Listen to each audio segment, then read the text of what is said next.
1st, it will begin a new installment of the Hebrew and Bible Academy. The full 12 weeks will be concentrating on the beginning and fall of Babylon, history, the understanding of the religious aspect of Babylon, as well as what?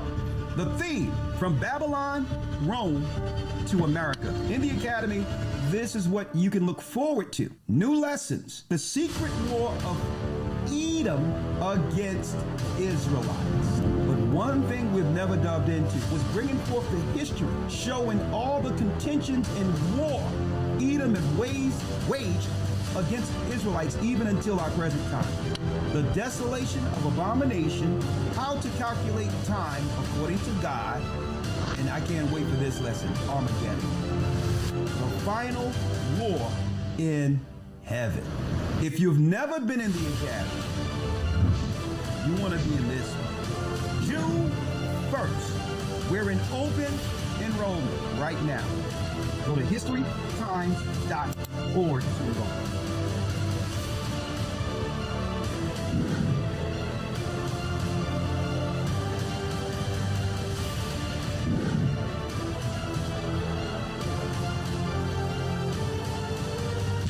Hebrew and Bible Academy.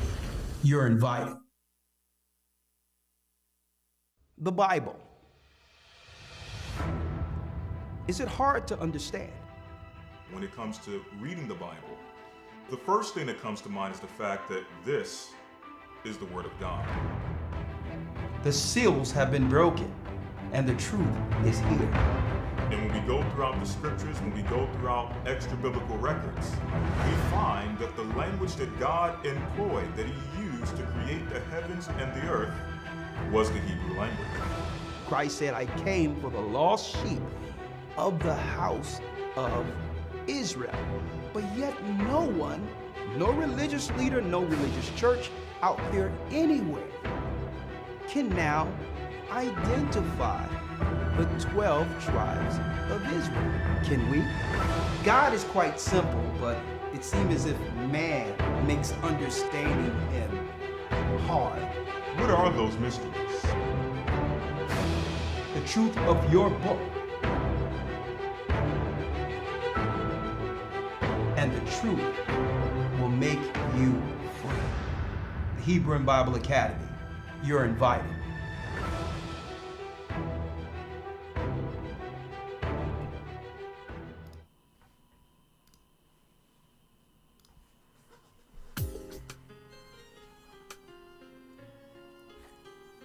Come on in.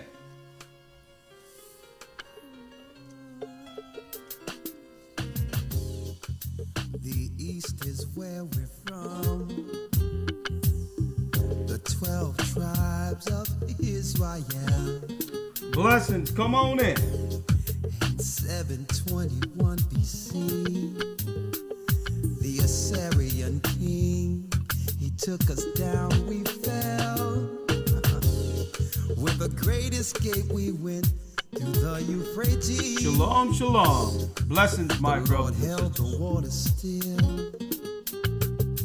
To a land where no mankind To a dwelt. land where no mankind dwelt, we went. The 12 tribes of Israel. That's who we be, we be. Manasseh, the Cubans, Ephraim, from Puerto Rico. Hit the like button, hit the like button. The Lord is calling back Israel. Zebulon, from Panama, Gad, the North American Indians. Simeon, the Dominicans. Our highest gathering in Israel. The Arabs and Africans told us. And a good point. Together our wives and children then sold us. In the belly of these great ships we traveled in fear. By the rivers of Babylon we found our brothers here. A high gatherer. Asher in Colombia. Reuben from Australia. Hit the like button. The Mexicans. A highest gathering in Israel. Judah, the Negroes. Benjamin, the West Indians. Levi, the Haitians. A highest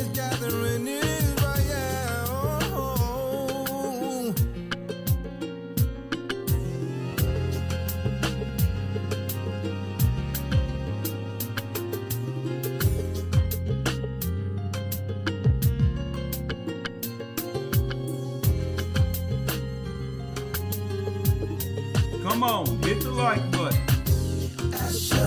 In Colombia, Ruben from Australia, Issachar, the Mexicans. That's who we be. That's who we be. Come on. Negroes, Benjamin, the West Indians, Levi, the Haitians, Manasseh, the Cubans, Ephraim, Puerto Rico, and Valley from the Isles of Hawaii. Most High doing what? What is he doing? Calling back Israel, Zebulon from Panama, Gad, the North American Indians, Simeon, the Dominicans, our highest gathering Israel. That's right, brothers and sisters. The Most High's gather in Israel. I'm Elder Gocc of the Gathering of Christ Church here with our weekly broadcast. And guess what? You want all you know to see this particular lesson. If anyone wants to know what's going on in the earth prophetically, real time, this, brothers and sisters, is the place to be. First and foremost, I would like to say all praises be to the Most High Ahaya in the name of Yeshua Warawak. That's the Most High God. His name is Ahaya. In the name of Yeshua, through the Holy Spirit, Rawak, for giving us another day to bring forth this marvelous truth. And again, we're on a shadow band, so please hit the like button. Subscribe. Let everyone know that the Gathering of Christ Church is here on this channel, A Gathering 144. Now, and of course, you see the title. We're going to jump right in. I have a lot of extra biblical sources, books that I want to actually share tonight. So I'm going to jump right into it. And of course, we have Lawyer on deck. We're going to take some phone calls. Please keep it within the parameters of the broadcast, the lesson. If you text for baptism or whatever the case is, I will give your number to the respective party to reach out to you as soon as possible. But please, let's stay within the topic. And if there's anything outside the topic, you can just text the number that's right there. 445-888-2759. And this is a way we can write it down and log it afterward and get somebody to you if you wish to get baptized or connect with the body. Because yes, you're going to need a body with what we are about to go through, especially after hearing this lesson today. Blessings, blessings. Now, our topic today, and I'll make other announcements later, but I need to jump right into this. Organized chaos and the beast. Organized chaos and the beast. Now, what's deep about this, in the midst of why I was actually going through this particular topic or this lesson for tonight, it had to have been about 3 hours ago. A brother out of nowhere texts me with information. Now, I don't know if I'm going to be able to dive into that. Information based on the same topic I was preparing for you this evening. And folks, we don't believe in coincidences, all right? So that was the Most High confirming that we really need to understand what's going on according to prophecy while there's still time to prepare, okay? To prepare. I'm going to tell you this right now. Starting with, we're going to show you what's really going down over in California. Over in California, folks. We have to understand that when they say they're building the wall, well, there's a spiritual wall that's getting built also that will protect the righteous for what the Most High will allow in the earth when they begin to just anarchy all over the place. What's going on in California is a pretext to what's about to go down. Now, I have my opinion on these so-called anarchists over in California wearing masks. These provocateurs. It seems as if they come out ever so often when there's an event.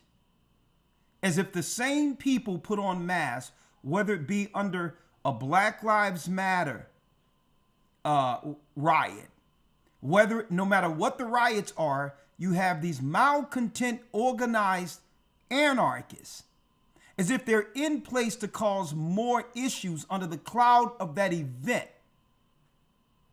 And by doing so, laws are passed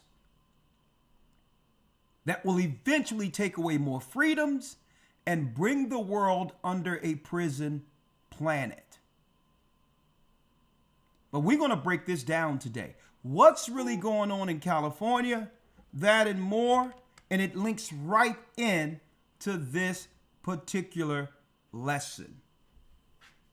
Organized chaos and the beast. AI. Artificial intelligence. What does that have to do with the riots against the so-called illegal immigrants? See? You're going to understand that the left and right are working against the middle, who are the children of Israel. What you see over there has little to nothing to do with illegal immigration.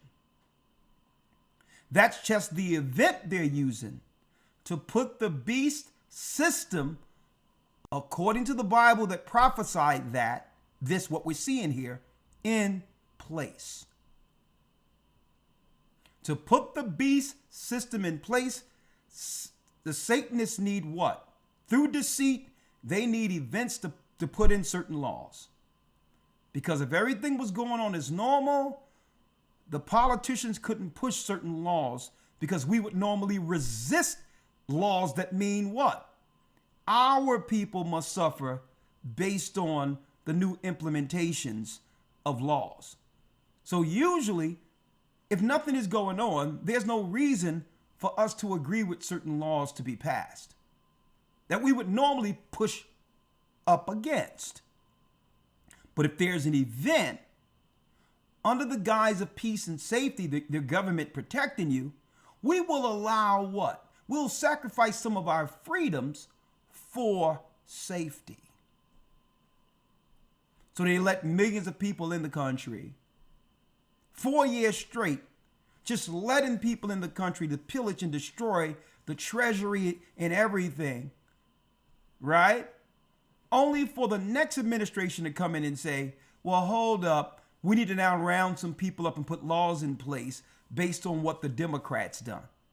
How long are our people going to realize that the people are going to realize they're being toyed with?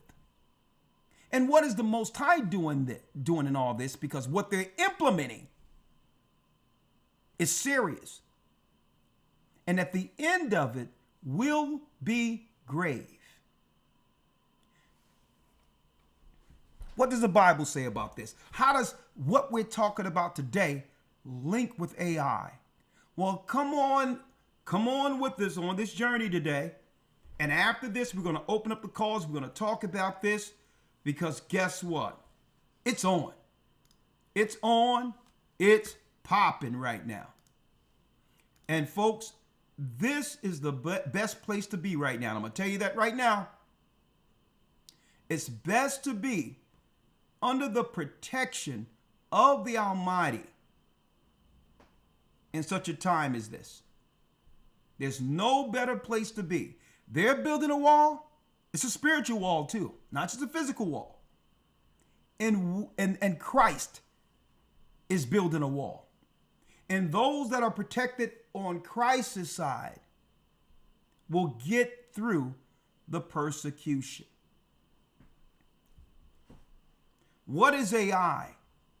What is the spirit of it? It's deep. We going in the academy, breaking down from Rome, Babylon to America. It seems like the Most High is working infusing all of our weekly lessons flawlessly into that academy lesson. Okay, now I'm going to talk about the academy lesson we'll be going into next week a little later. But without any further ado, let me bring in Elder Lawyer. Let me bring in Elder Lawyer. Shalom, Elder Lawyer. Shalom, sir. Yeah, I wanted to talk about this, right? Organized Chaos and the Beast is the title. Now, it's surreal to be going through this, seeing real time what the Most High showed us years ago, even before there was any such thing as YouTube, right? Now, Right. before I bring it up to date, 2020-25, right? What I would like to do is go on a journey real quick, way back to July 2001. Now check this out. I sent you an article. From July 2001, a few months before the World Trade Center. Before the World Trade Center so-called terrorist attack on the Twin Towers. And through that attack, they were able to bring in stringent laws throughout the world, go to war all in the Middle East, only to put the whole earth under what? Under a military state, changing all the airports throughout the earth. Not for what exactly happened back then, but for the infrastructure they were seeking to have the whole world, subjected to under the beast that the Bible speaks of in the book of Revelation. Right? Before there was any such thing as Facebook, internet, interaction, Instagram. Folks, we're going to show you what all those things were implemented for. And I'm going to tell you, folks, they implemented all of that to separate us from the Spirit of the Almighty, and to send certain messages that would separate us so there'll be no protection once they begin to come for the people. I have this thing lined up, but just for time's sake, we're going to jump right in. Going way back before September 11, 2001, I was teaching out there and talking about the digital angel. What is a digital angel? A satellite surveillance system that was put out in space to track all people. Now, we all know digital angel as satellites. But if you look at the shape of satellites, Elder Lawyer, they look like what? Artificial angels, right? Watchers out in space, taking the positions and courses of the gods that fell before the flood. They were watchers according to the Bible. So since they fell to this earth, they would need the artificial intelligence of the world to now become watchers on the outside of earth using technology. Digital angel. Folks, I spoke about this well before there was any such thing as YouTube. And I was telling people, don't fall for what they're telling you. Okay? We have to understand when there's what? State created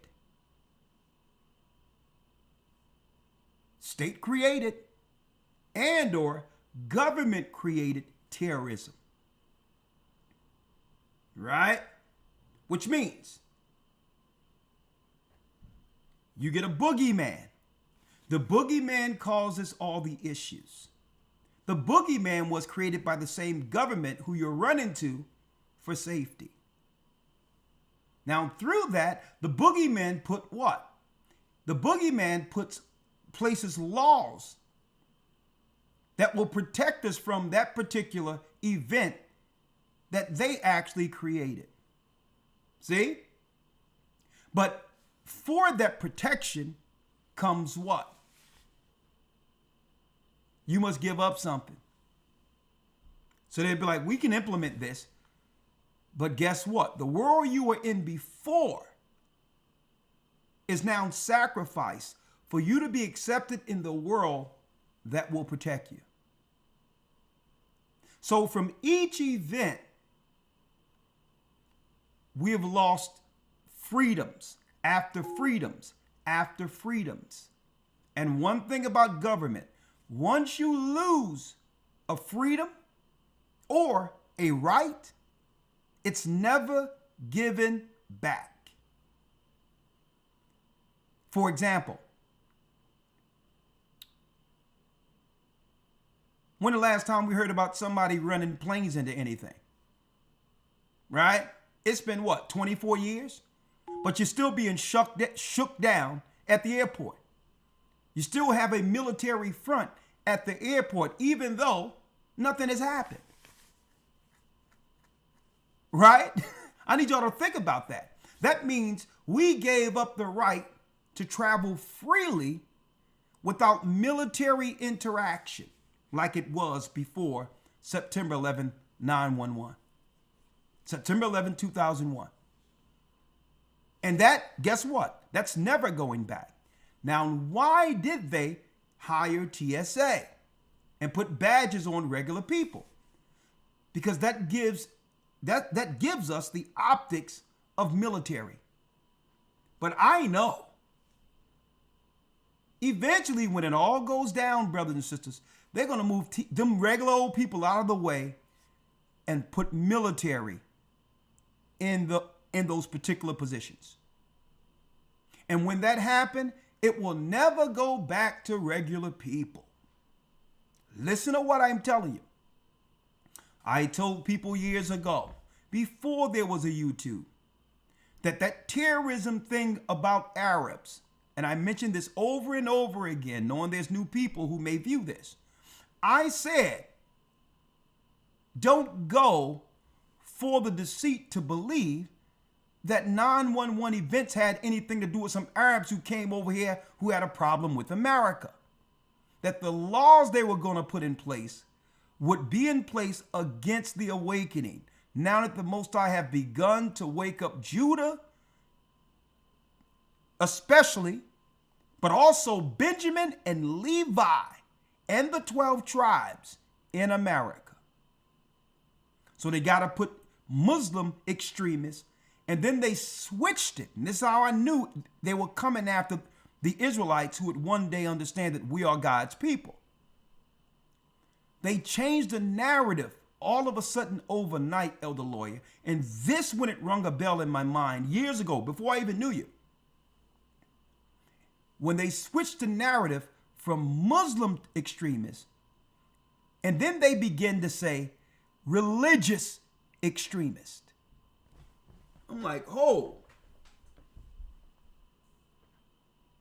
They've implemented all the security state and all that because there was Muslims. I don't hear them talking about Muslims anymore. And now the narrative from your talking heads, and you will know they all read from a script, right? The narrative from the talking heads now was what? Religious extremist. And I said, boom. Their plan is against the children of Israel. We're coming into the tail end of what? The desolation of abomination written of in Daniel. It's all about destroying us. They don't care about the Muslims. I'm going to tell you right now, Islam and the Arabs and the so-called white man Edom have always been what? Attached at the hip against us. Because it's Christ's doctrine that they're solely afraid of Christ's doctrine. So if the synagogue of Satan, who don't believe in Christ, wants to get rid of the people who's claiming to be Israelites who are. Well, you now lock arms with who? Your brother Ishmael, who's against Christ. The enemy of my enemy is my friend. And you'll incentivize Arabs to come up into the neighborhoods where the people predominantly believe in the Bible and Christ, to start picking away at the people of Christ. Why? Because Christ is their greatest rival. Christ is who they can't overcome. So they have to allow us or teach us to readily give up our hedge in an effort to attack us. See? So when we started realizing we were Israelites and had that Bible in Christ, the synagogue of Satan, the people over there in the Middle East right now, got with their brother Ishmael and says, we have a problem. So let's play good cop, bad cop. We're going to claim that it's about you Arabs, only to allow you to come over to the country under the black and brown coalition and get all the finances that was allocated to Judah in America, so to starve them and their families out. See? Because you don't make a black and brown coalition and call Arabs minority in America when they have just attacked the capital of their financial system. So I put it all together. Years ago, the Most High allowed me to put it together. It was like I could see it and it was plain in front of me. Hold up. How the Hades you going to give the Arabs and have them become a minority in America in our neighborhoods after just telling me they have attacked the financial capital of the world in New York? Why are you putting them all up on our bumper next to us? And that's when I started to realize this is a switch and bait. It never was about the Arabs. It was about the religious extremists. And the only so-called religion from their standpoint that threatens everything and exposes their wickedness is the fact that it's now known throughout the earth that we were and are the true people of the Bible, and that threatens them. It was always about stopping the awakening of the children of Israel. And guess what? Christ told us about this. Christ told us. When he got the disciples together, he says, listen, I want you to go out and tell the people, the kingdom is at hand. Let them know that I've come for the lost sheep of the house of Israel. Let them know I'll be with them. I will awaken them. And that's the threat, because with Christ, folks, that's our hedge. They cannot attack us under Christ's power unless Christ allowed them to, and they know it. So they got some guys jumped off a camel with a fake book called the Quran to try to teach us Islam, knowing that what? Every great movement in America that defied their racism and hatred came directly out of the church for those who truly believed in Christ and the Bible. See? Now, 2001, Elder Lawyer. Let me put this in a frame so that they can see it with no issue. I sent you a link earlier before we came on, Elder Lawyer. You have it? Yes, sir. All right. Let me frame this so that they can see everything within the page. Great. And I'm going to blow this up so they can see it. Years ago, Elder, I was looking into a company called Digital Angel. Now, at this time, 2001, I began to awake more so, Elder Lawyer, and I just wanted to, I apologize because as the Spirit give me understanding of that time, I really have to shape this narrative to where my mind was at this time. 2001. Right?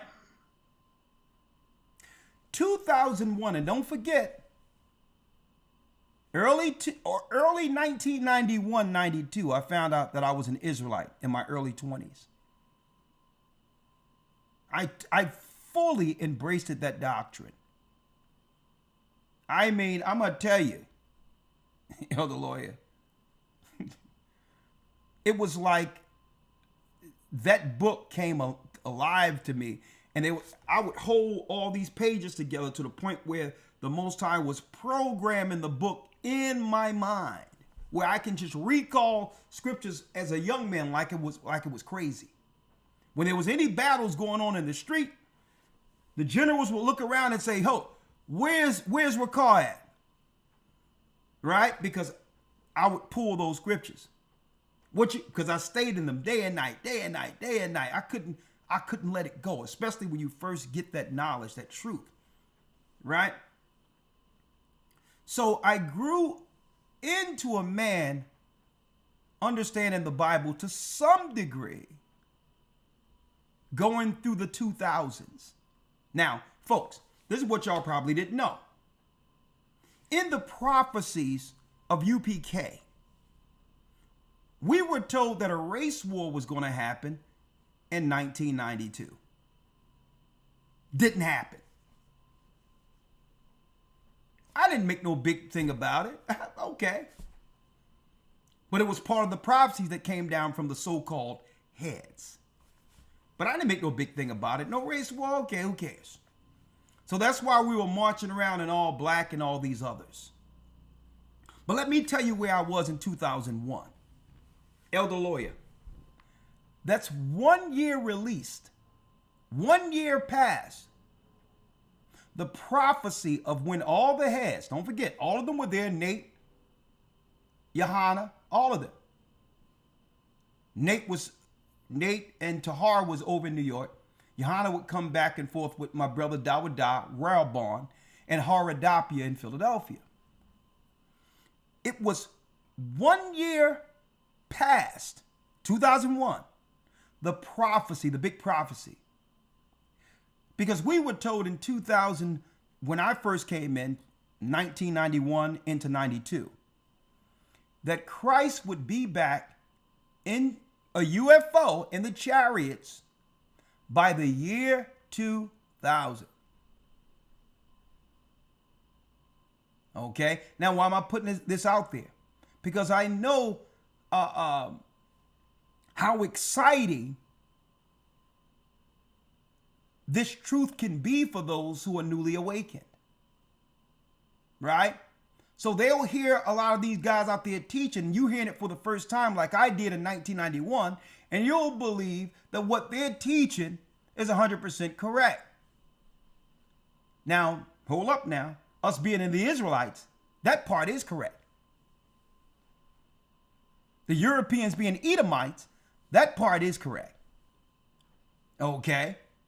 But the doctrine of Christ and the doctrine and the history of this Bible concerning prophecy, totally incorrect, those guys. 100%. See, I was there. The year 2000. See?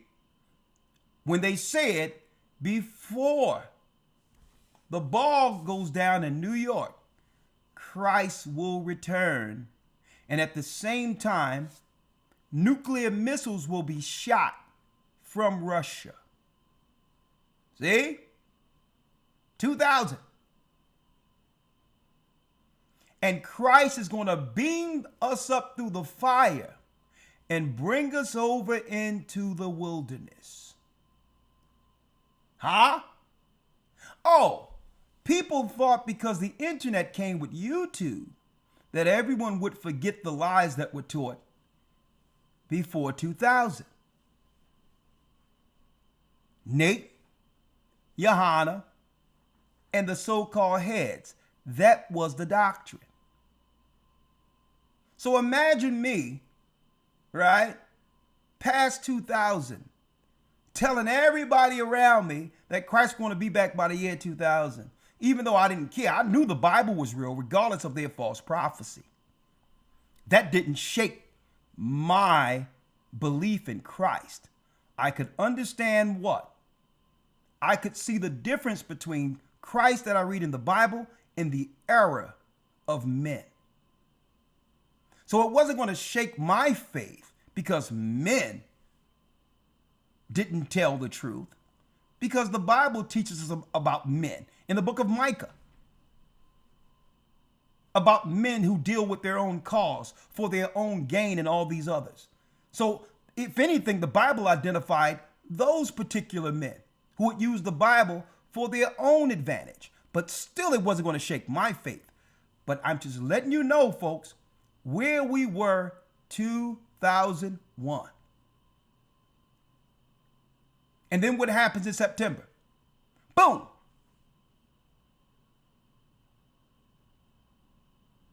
All at once, we're all looking at our TVs in our respective homes, seeing what appears to be planes hitting the Twin Towers a year later. Now, after all that went down, folks, I said what? Hold up. I know the Most High is real. I know this Bible is true. But, I thank the Most High for what these guys have taught me as far as me being Israelites out of the Bible. But there's a clear distinction between Christ's doctrine and the Pharisees' doctrine. And I said, you know what? I'm going to have to empty out everything they're talking about or ever said and learn again. I don't want none of that stuff that was taught back then to have an effect on what I'm reading as it is written. I'm not dealing with any more metaphors, parabolic philosophy. I'm not dealing with no reincarnation garbage. I'm not dealing with nothing that comes from men where I have to look at them in admiration above Christ himself. I'm going to look at this Bible and I'm going to ask the Most High, allow me to see and believe in you as it is written. Man can always disappoint. God will never disappoint. And I wasn't going to allow men to shake the faith that I knew concerning a God who's calling Israel back.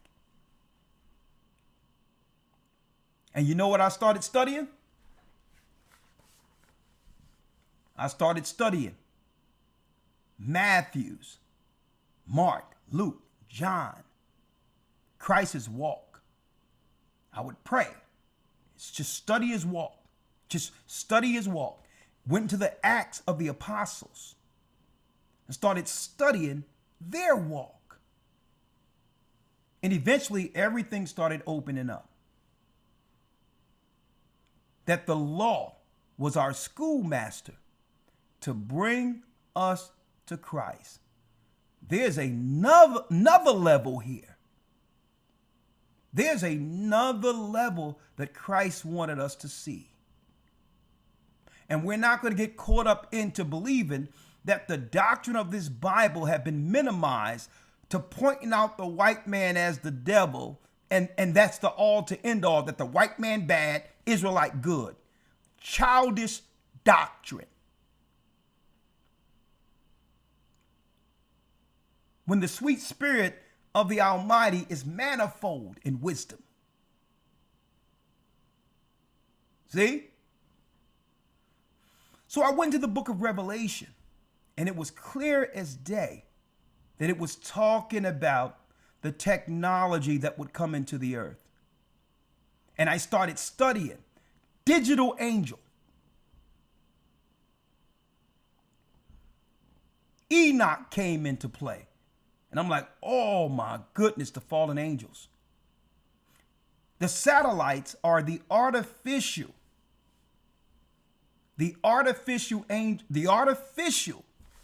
copy of the angels or the gods that fell before the flood. that NASA and all these technological companies are truly a part of a priesthood. They are a part of a religion in reverence to the gods. Hence the reason when they shoot a rocket out in space, they call it Apollo. You notice everything they do, they mimic, they call it after a god they secretly serve. I'm like, oh, this is nothing like they've made us to believe. These governments are a part of religion. They worship the fallen gods. And it's the fallen gods who are giving them information. Technology. And I said, oh my goodness, it's coming around full circle. They're lying. They're lying about September 11, 2001 in that narrative about Arabs. Folks, they're going to come after the Israelites at the end. That's the narrative in the Bible. And now that our people has awakened, Satan is going to take all of his so-called gifts and blessings he have given our people in order to satisfy us or pacify us and say, listen, if you don't want to bow to me, then I'm going to leave you with nothing. You're going to have to make an allegiance to the world I've created. And I'm going to have the bank systems and everything digital to where you're going to have to capitulate. And if your God don't save you, you won't be saved. Man, I'm sitting there dancing around looking at the book of Revelation. I'm like, oh, this is cold-blooded here. We were taught back then, even though they did the best they could, okay? We were told back then that the mark of the beast is when you think or when your hand and mind is used for Esau. Whether you be a cop or whether you be in the military or whatever and you working for Esau, that's the mark of the beast. And when I read that Bible, as it is written, without what? Without permission from men who couldn't see, it all came into view. I said the September 11th thing isn't what they're telling us.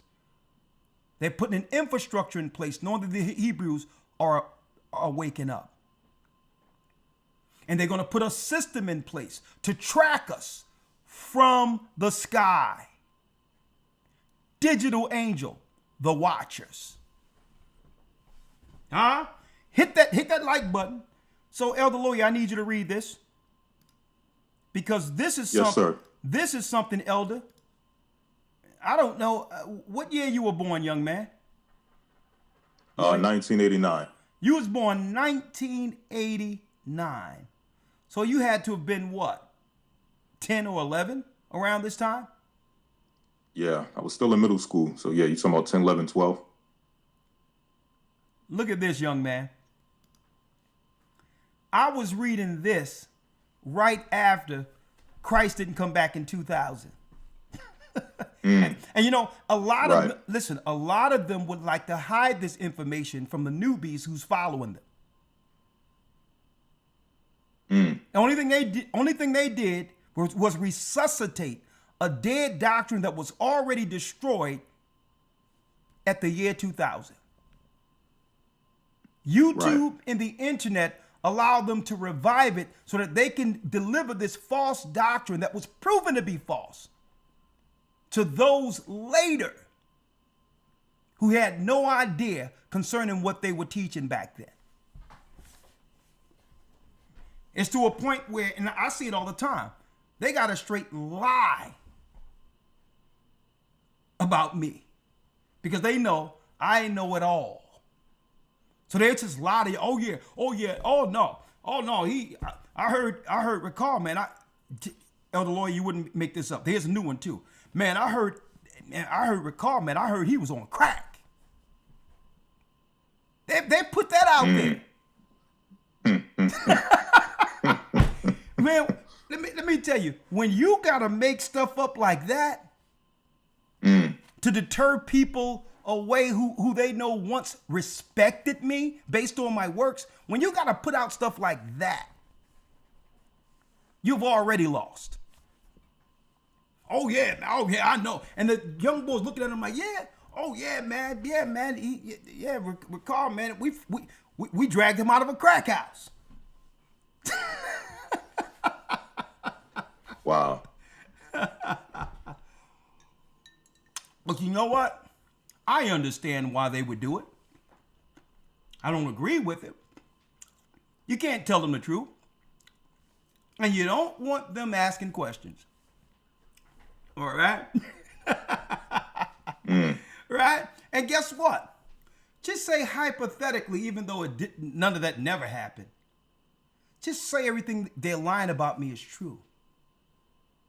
Wouldn't that make the work of the Most High magnified to the point where he's more worthy to be praised, even though he's the highest praise?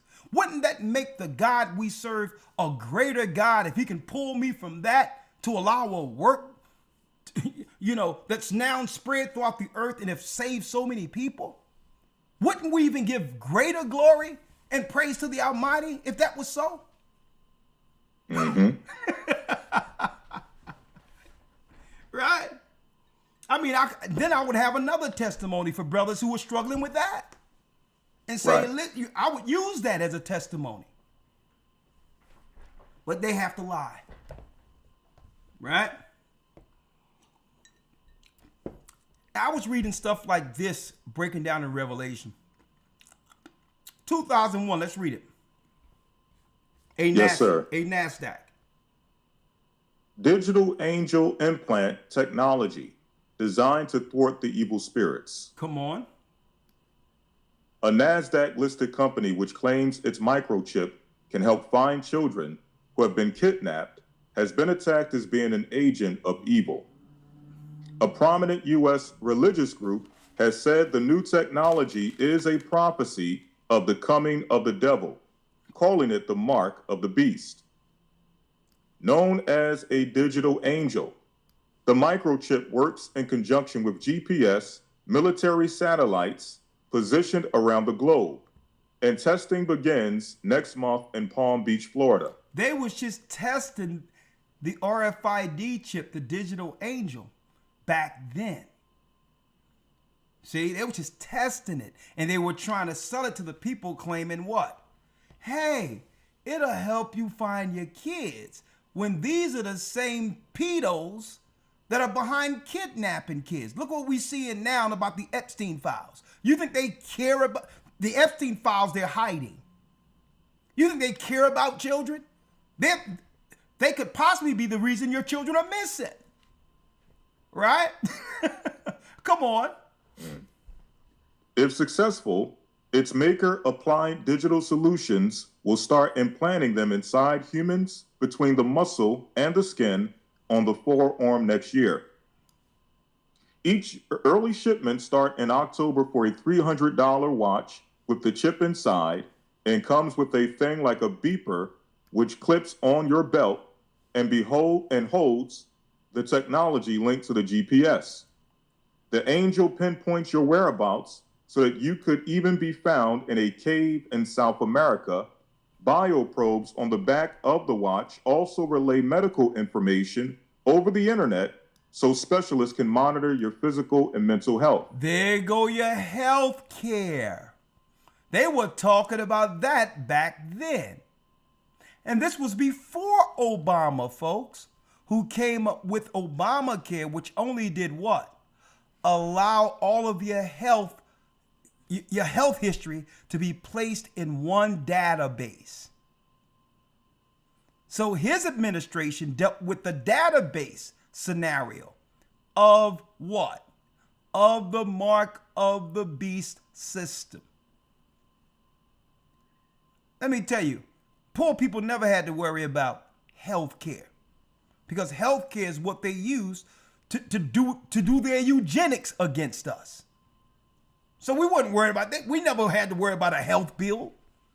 They wanted us to go into the doctor's office and diagnose us with some stuff. So Obama, years later, was the healthcare man. Not that our healthcare would change, but to make sure that what? It took away doctor, patient privilege. It was at one time, folks, if you spoke to a doctor, no one outside that doctor knew anything concerning your health. Okay? Or that doctor can be sued out of existence. There was nothing growing up where you can be outside telling people that you got a shot, or you went to your doctor to get a vaccination or a shot. That would be against doctor-patient privilege. You see how slowly they took away all of our freedoms to a degree where we're just walking around willy-nilly talking about the medical procedures we're having. But that's after Obama, who put everything in a database. It took away doctor-patient privilege. Another doctor shouldn't know what another doctor diagnosed you with, because that in of itself takes away what? That takes away the second opinion. You want new eyes on your sickness so that the doctor can test you to know whether or not you got a right diagnosis from the other doctor. You don't want to tell them nothing. You go there as if you have nothing and say, check me. And then you be the arbiter. You be the decider on which doctor is telling you what's right for you. Well, folks, they took that right from us. Now you go to another doctor, he's not looking at you with a blind eye and concern of what's going on real time. He will pick up from the diagnosis of the last doctor. See? So the healthcare is a key component with the mark of the beast. Why? Because it will be your doctors administering it. Your tattoo artists, who a lot of them are Satanists, who will be administered it. And I knew this back then. And elder lawyer, let me make it clear, lawyer. When I was telling everyone in 2002, 2003, from the guys I used to be around, and told them that the mark of the beast is an implant, they were looking at me like I was crazy. What are you talking about? Maybe this is what probably confirmed to them some of the rumors they were putting out there. Oh yeah, Elder Ricard must be on crack. You know, he told me that they're going to be shooting people with RFID chips. Right? So maybe when I started telling them what was really going on in the Bible, they sitting there looking at me not saying much, but it's confirming, oh yeah. Yeah, I think Ricard been hanging out at Taj Mahal.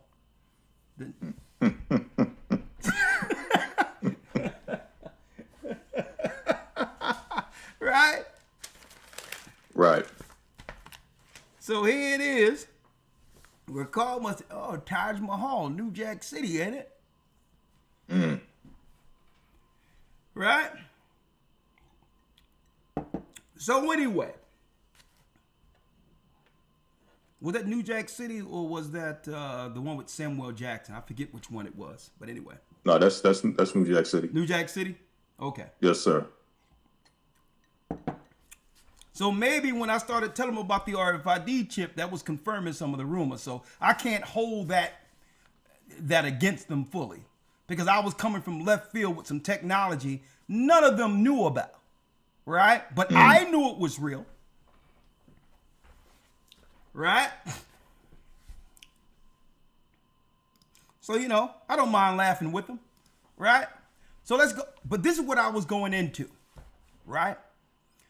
It says early shipments. Let's start there. Yes, sir. Early shipments start in October for a $300 watch with the chip inside, and comes with a thing like a beeper which clips on your belt and holds the technology linked to the GPS. That's how old this information is, Elder Lawyer. It's talking about beepers was the technology when I was growing up. Right. If you had a beeper, you had it going on, right? You had that thing, you know, it's like a whole CB. They made them little too. But here it is. When somebody beeped that thing and their phone number came up, you was the man. Hold up. I got some business. I got some business to take care of. All right? You know what I mean? Right. Can you imagine somebody running around with a beeper now? But I'm showing you how old this article is. We're coming out of the beeper era to a point where the news article is letting us know it's like a beeper which clips onto your belt and holds a technology linked to the GPS. Now, GPS is a global positioning satellite to track people. Right? Read. And then it says and then guess the lawyer. Now listen, it doesn't even hide what this thing is connected to a spirit. Read the next paragraph. The angel The what? pinpoints your whereabouts. The angel pinpoints your whereabouts. Watcher. The watchers. These are artificial angels moving around the earth the same course they were before the fall. The angel, which is your satellite, pinpoints your whereabouts. Read. So that you can even be found in a cave in South America. Bioprobes on the back of the watch also relay information over the internet. Medical information. Relay medical information over the internet so specialists can monitor your physical and mental health. Look at that. So with this on the watch, but they talking about implanted in you now, they could monitor your physical and your mental health. What type of technology can actually know your state of mind? Right. Right? That can quantify and understand what you're going through psychologically. What is this? Right? Read on. That information is collected and bundled with location coordinates provided by GPS and sent by wireless to a hosting center on the internet, which allows access by authorized users, said Bob Jackson. Folks, this was before September 11th, 2001 so-called terrorist attacks in New York. The same year, July. 2 months before the September 11th attacks, they were talking about this. And of course, I started talking about it, and the guys around me, right, who knew they were Hebrew and all that, thought I was crazy. I said, what the mark of the beast? The mark of the beast is thinking like the white man.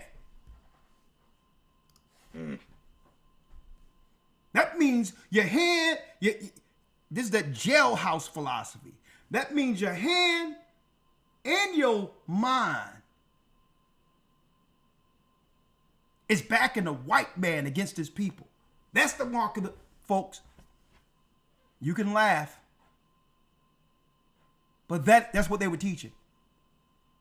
If you're in the world working for the white man against your people, that's the mark of the beast in your right hand. Okay? A lot of them still are teaching that. If you get a chance, them UPK guys, go ask them and they'll tell you. The technology is actually here, and they'll still tell you that.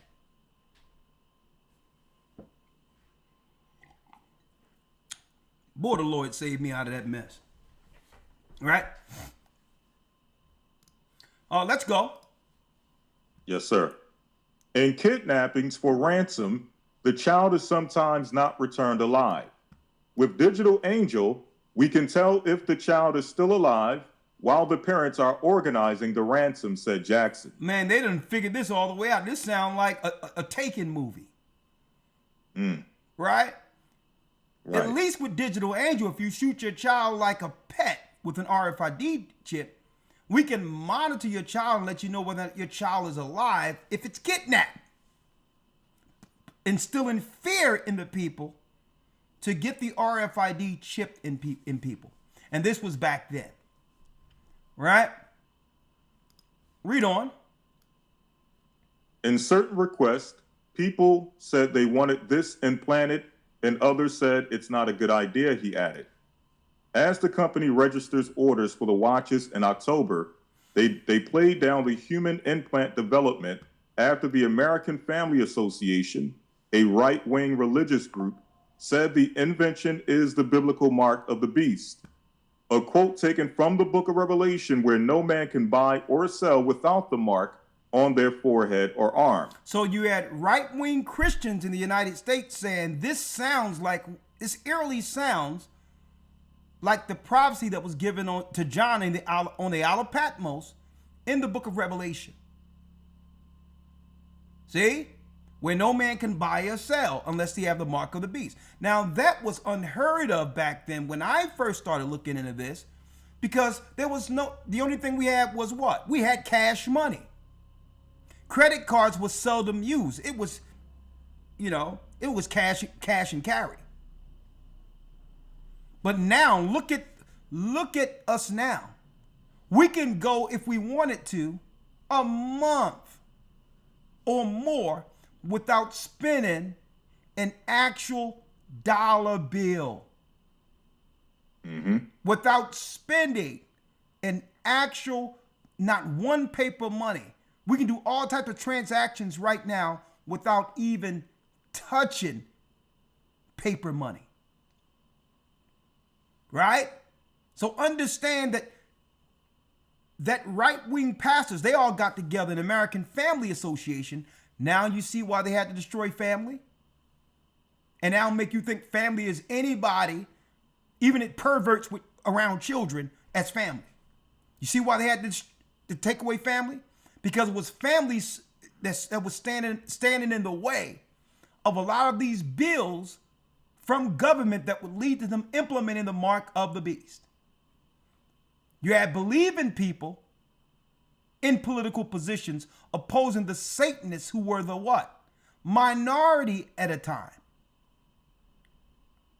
Now, if you are a people from the synagogue of Satan who don't believe in Christ and begin to receive political sachet and authority over politics like AIPAC, what would you be pushing? Would you be pushing what was shown to John, or would you be against it? Because Christ showed the mark of the beast to John. So obviously these people would be the ones pushing the technology because they are against Christ. They don't believe in Christ. They hate Christ. So it was Christians resisting the technology back in 2001. But something happens. If you see a big event of biblical proportion, like planes hitting a building, the whole earth shuts down, right? Now the whole narrative goes towards what? We need the government to protect us from the outside terrorists. Not realizing a lot of these events has allowed legislation to be passed that leads to them implementing the system, the beast system. Read on. The inventor. Yes, sir. The inventor of the chip, Peter Zhu, chief scientist for development of the implant, said, there are different interpretations of the Bible. Anything to improve the quality of life is from God. Okay, so now here's the Jedi mind trick Satanists use. Instead of addressing the concern that the people had who claimed that this might be the mark of the beast, instead of addressing what their concerns were, they just went into many interpretations. Right? And that's a straight cop-out, because my question would have been to this demon, Peter Zoo, well, what is your interpretation of it? Right. If there's many, give me yours. Because the Bible, when Peter says, no prophecy of the scripture is of any private interpretation. That means the scriptures only mean what it was when the men wrote it down who were inspired by God. The Most High didn't send dual meetings through its prophets and teachers. So just because there's many interpretations, that means you may have a perspective or I may have a perspective. Okay? There's only one perspective. The perspective, that's right, according to how it was given by God. So don't try to come to me with, well, anything. Well, when it comes to interpretations, there's many interpretations in the Bible. We're not talking about many interpretations. We're talking about this one. And if the RFID is not the mark of the beast, then you tell me what is. What is your interpretation? Because it wasn't the Bible that had those guys back then when I was amongst them who said, well, the interpretation is, if you're using your right hand for the white man and thinking against your people for the white man in your head, you got the mark of the beast already. That was his interpretation, right? So let me go to the Bible real quick and see what the Bible's interpretation is right here, Elder Lawyer. That's some, that, I'm going to tell you, when I come to think about it, you're talking about some insane doctrine. Well, if you're thinking for the white man and your hand is operating for the white man, you got the mark of the beast, brother. Like, come on, man. Somebody bring the Sandman in and just hook him off the stage with that hot mess. Let's go into the Bible and look into the Greek and see what the mark of the beast is.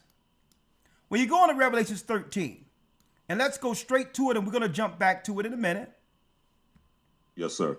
When you go down to Revelation 13, right? And we go straight to 16 concerning the function of that mark, right? Let's read the 16th verse. Read it. Revelation 13 and 16. And he causeth all, both small and great, rich and poor, free and bond, to receive a mark in their right hand or in their forehead. So he calls of both small and great. So it doesn't matter your status. Rich or poor. You can be homeless, or let's just use Donald Trump being a billionaire as an example. Free, whether you're walking around freely, or bond, in jail. To receive a mark where?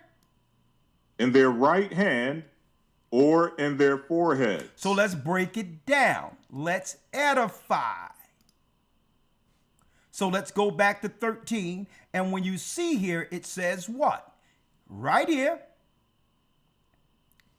And it says no matter who you are, you can be homeless on the street, they're going to need to track you. Now, let's look at the word mark. Mark. Charagma in the Greek was shown to who? John on the Isle of Patmos. Same as the Greek 5482. 5482. Listen to this, folks. Charax. To sharpen to a point. Folks, that's a syringe. See, John was seeing visions of the future. That's an syringe. Something with a point to it. Through the idea of scratching. You scratch or pierce someone's skin with a stake. Now check this out. And we're going into this. And there's also a component connected to Satan that will what? Initiate you into an army against those who believe in Christ. A palisade or rampart, a military mound for circumvallation in a siege. So these people are going to be led into a siege against God's people at the end through mind control.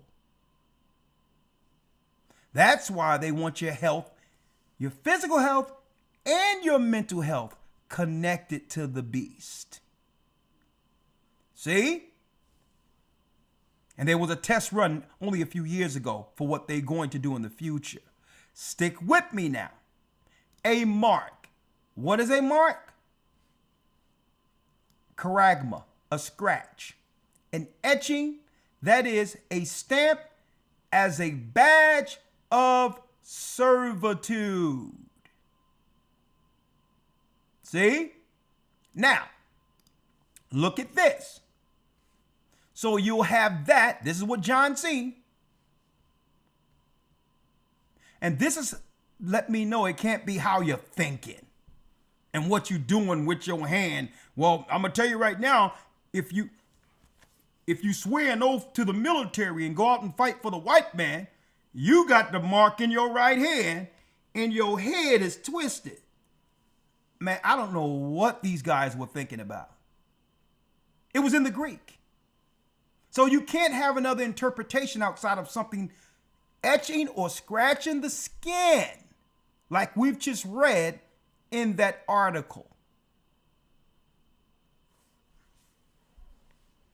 And it is attached to what? The bank systems. We're going to talk about that in a moment. And that no man, what, Elder Lawyer?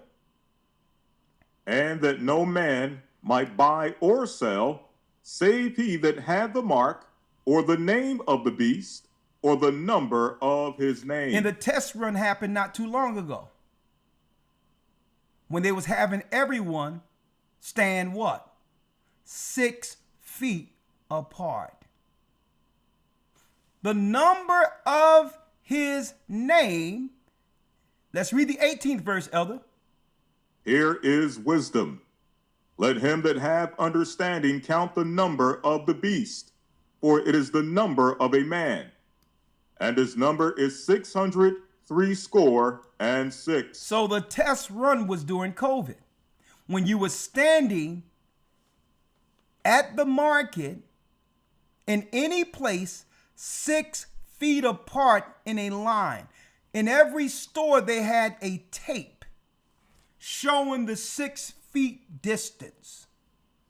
So they showed it during COVID because COVID was the test run to see how many mindless zombies would follow the beast without question. See? So when you stand, if you were to look at everything from a bird's eye or a satellite view where people were standing, it would be what? 666, 666, 666, 666. When no man can buy or sell, the test run. You cannot go into the store or you cannot go into a restaurant unless you had your vaccination card. Folks, that was the test run.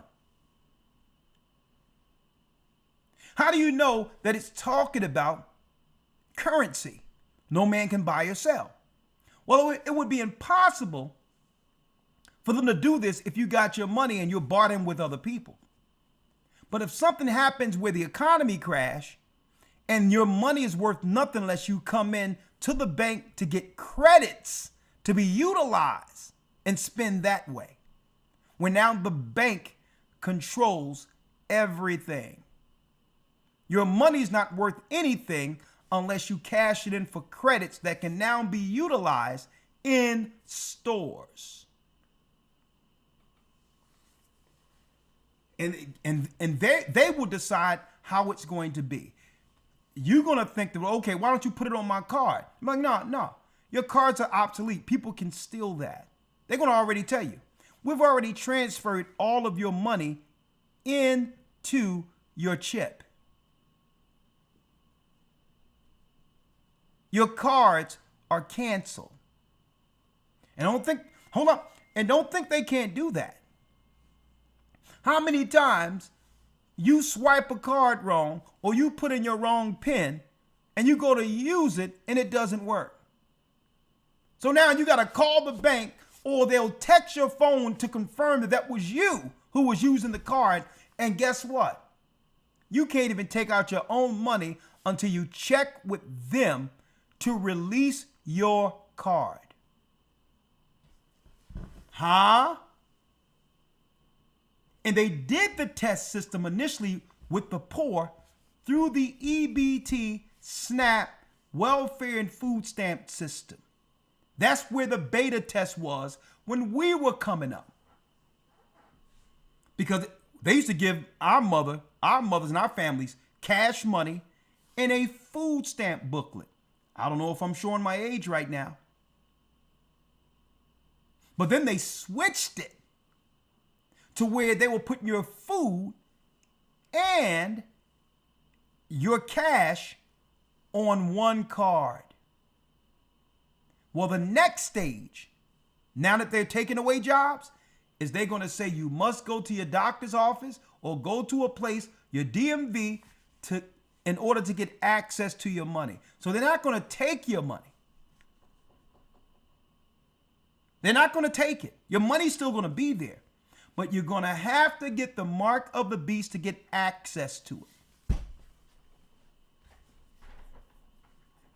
Huh?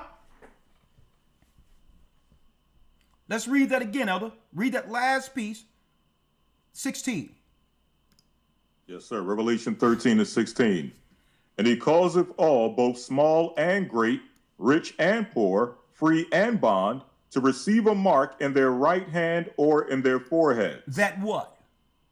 And that no man might buy or sell save he that had the mark, or the name of the beast, or the number of his name. Now, when you check it out and go back to what I read years ago, letting you know that all this terrorist stuff was a bunch of bunk, that was really them doing events to lead into the mark of the beast system. When you go here, digital angel implant, and this article came out, brothers and sisters, in 2001, 2 months before the World Trade Center so-called attack, where they were talking about testing the RFID chip. And at the same time, Elder, I was reading this, folks, I was studying this in the book of Revelation. And I'm like, listen, this is what we need to be on right here. This is explaining what's going on politically in the earth, leading to the Antichrist system that will engulf the world. And that system is against the awakening of Israelites. The same way Nero did a false flag and burned the markets during the time in Rome that led to them coming against the black Israelites as Christians in 70 AD. The same thing. It was Nero who burned those markets and sat there and fiddled while what? While Rome burned. And everyone knew that Nero was behind that. Only for them to blame our people in Jerusalem, which led to them sieging us and taking us down through a desolation in 70 AD. That's how we ran into Africa and these other places and ended up in America. So the false flag game is real with Esau. So whenever they put out an event, understand, don't look the way they're telling you to look. Understand the overall plan is the siege against the children of Israel who has now awakened. And that leads us, Elder. Man, we thick up in here, 2,000 already. All praises. Hit that like button. I got to give y'all a round of applause on that.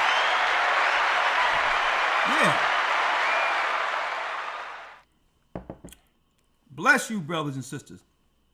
Elder Lawyer, Yes, sir. Now, since we're there, let's go straight to it. Understand everything they're doing is misdirection. So let's start here. Let's move it up to our present time. Let's move it to our present time based on what's going on over there in California with these cats running around with the mask, eerily similar to what? What we seen during Black Lives Matter, the anarchists, who wait for every event to come out. And I believe these people, a lot of them are straight up Satanists. Okay? Who are mercenaries who's used for every event. And how would you know? They usually come out with masks on. See? And it's crazy. It seems like everybody had to wear masks and doing so-called the Rodney King. Remember the Rodney King riots and all that when everyone was scared about COVID? You notice no one was concerned about people that was rioting out there that without masks and throwing stuff around. There was George Floyd. George Floyd. Excuse me. During the Yes, sir. George Floyd thing. You notice that was the same time during COVID that CNN, none of them was concerned about COVID when they was out there as anarchists throwing stuff. And then our people out there were saying, well, this is weird because we weren't the ones actually throwing Molotov cocktails and all that. They were saying it was white people with masks on coming behind the black people, tearing things up. And at the end of it, the cops was locking our people up. Right. These are anarchists. These are Satanists. Marxists. Everybody know that Marxists are Satanists, folks. So here we go again. An event that will lead to the mark of the beast. They have to implement certain things in place. And I'm going to show y'all today where cell phones and all that comes into play. Fair use. Fair use. What I believe is happening and why they want you in a civil war. So in the next couple weeks, these are being planned right now, very well funded, very well organized. At a city near you, we're going to have a riot. It's not just protest, full-on riots. And if you watch this video, what's happening?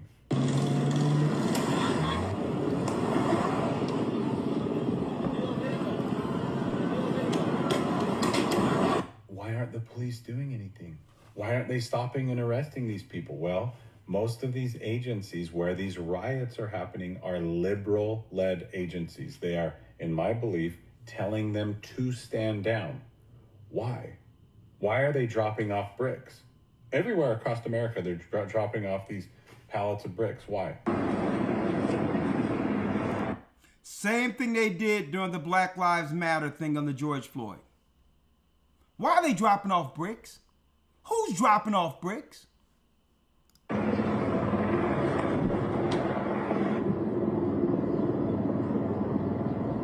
Because they want to get violent and the police won't do anything. So then what? Patriots like you and I, it'll make us want to go in and fight. Don't do it. I told y'all even during the George Floyd garbage, our people are not to go out there. Don't let them trigger you. Folks, y'all need to go back to a lot of our videos, even before George Floyd and all that. And I was telling you that Esau uses what? He uses deceit. These events are to draw us in, with us being the target. Now our people we done grew some sense already because we're not going out there for this. We starting to see the game with this immigration thing. So don't try to make this a big deal after you had 4 years letting these people into the country, and it was Democrats and Republicans letting them into the country for 4 years.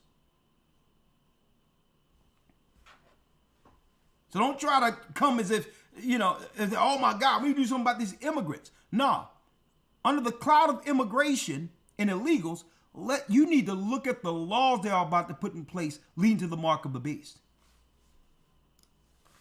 It is a trap.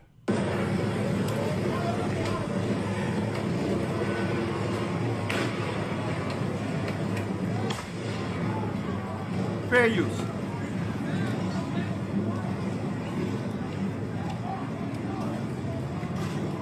They're trying to suck us in. So Yeah, folks, do y'all see this?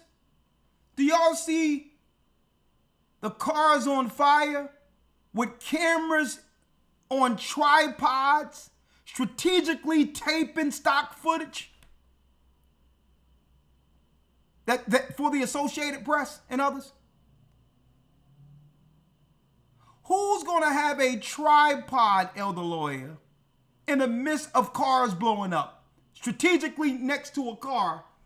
Wouldn't you fear the fire jumping on you if something really blew up? Let me play this all the way.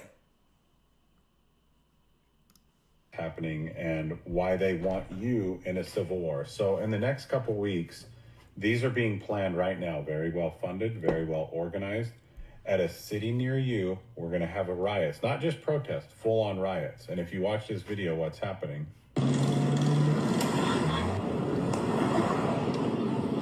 Now, folks, they blaming this on, they blaming a lot of this on illegals. But suppose these people are Indians.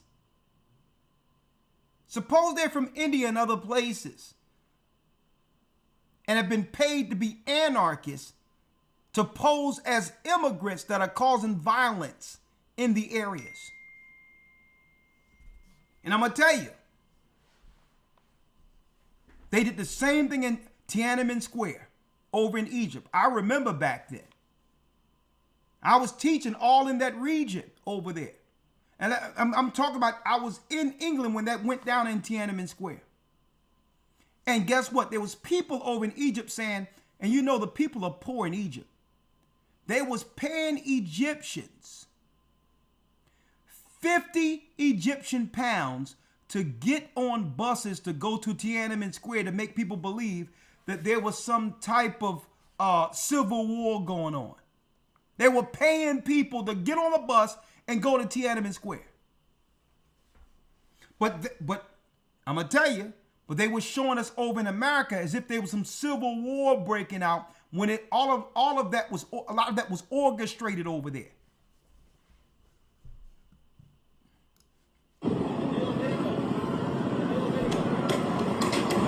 Why aren't the police doing anything? Why aren't they stopping and arresting these people? Fair use. Most of these agencies where these riots are happening are liberal-led agencies. They are, in my belief, telling them to stand down. Why? Why are they dropping off bricks? Everywhere across America, they're dropping off these pallets of bricks. Why?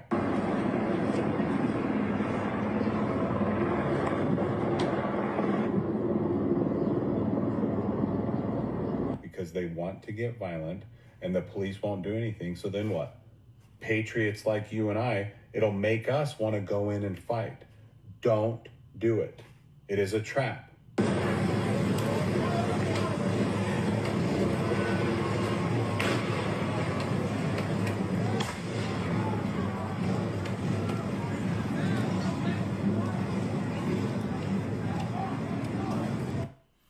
What is this tripod doing here?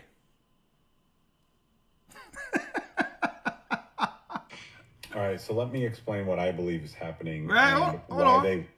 Hold on, let me go back. All right, so let me explain what I believe. I'm gonna let is it play all the way happening through and now. Why they want you in a civil war. So in the next couple weeks, these are being planned right now, very well funded, very well organized. At a city near you, we're gonna have a riot. It's not just protest, full-on riots. And if you watch this video, what's happening?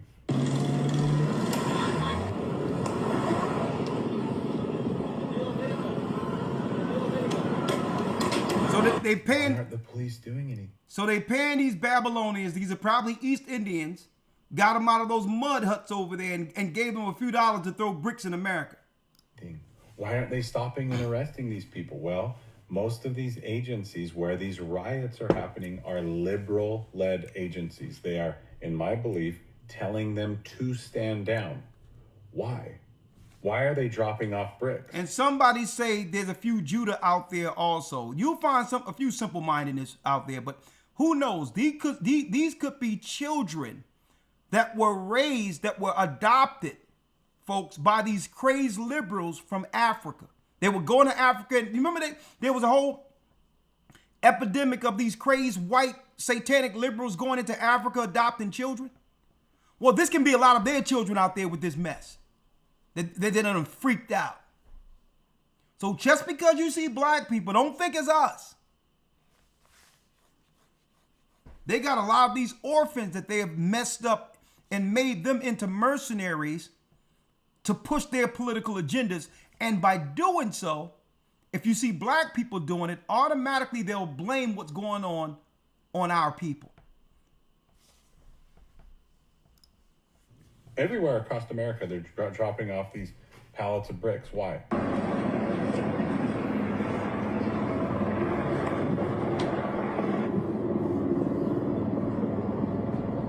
Because they want to get violent and the police won't do anything. So then what? Patriots like you and I, it'll make us want to go in and fight. Don't do it. It is a trap.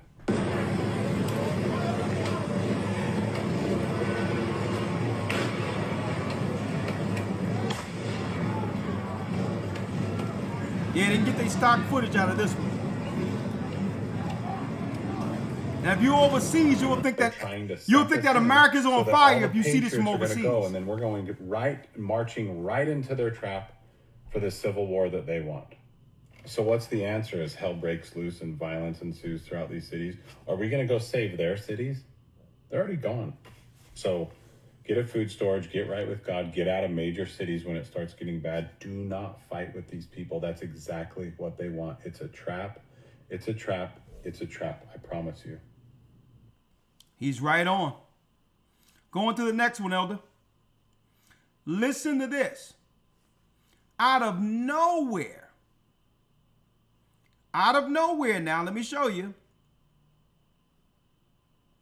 Out of nowhere, this Lori Loomer stated that it's time for Trump to deploy Palantir Tech to Los Angeles to deal with the illegals. Now, this Jewish woman says, this Lori Loomer, it's time to deploy at Palantir Tech to Los Angeles to deal with the illegals. So what is they implementing here? What is Palantir Tech? And then she says, well, you know you would love to see it. You're lying if you say you wouldn't. Remember I told you about these events lead to them implementing the mark of the beast infrastructure and technology? Listen to this, fair use. That this master database won't be weaponized against you. And to be perfectly honest, history tells us that the likelihood is pretty high that it will be used against you one day. So to quote RFK Jr., 1, any power that the government takes from the people, it will never return voluntarily. 2, every power that the government takes, fair use, it will ultimately be abused to the maximum extent possible. 3, nobody ever complied their way out of totalitarianism. The only thing we can do is resist. Be careful out there, people. So what is it talking about there, Elder Lawyer? They're seeking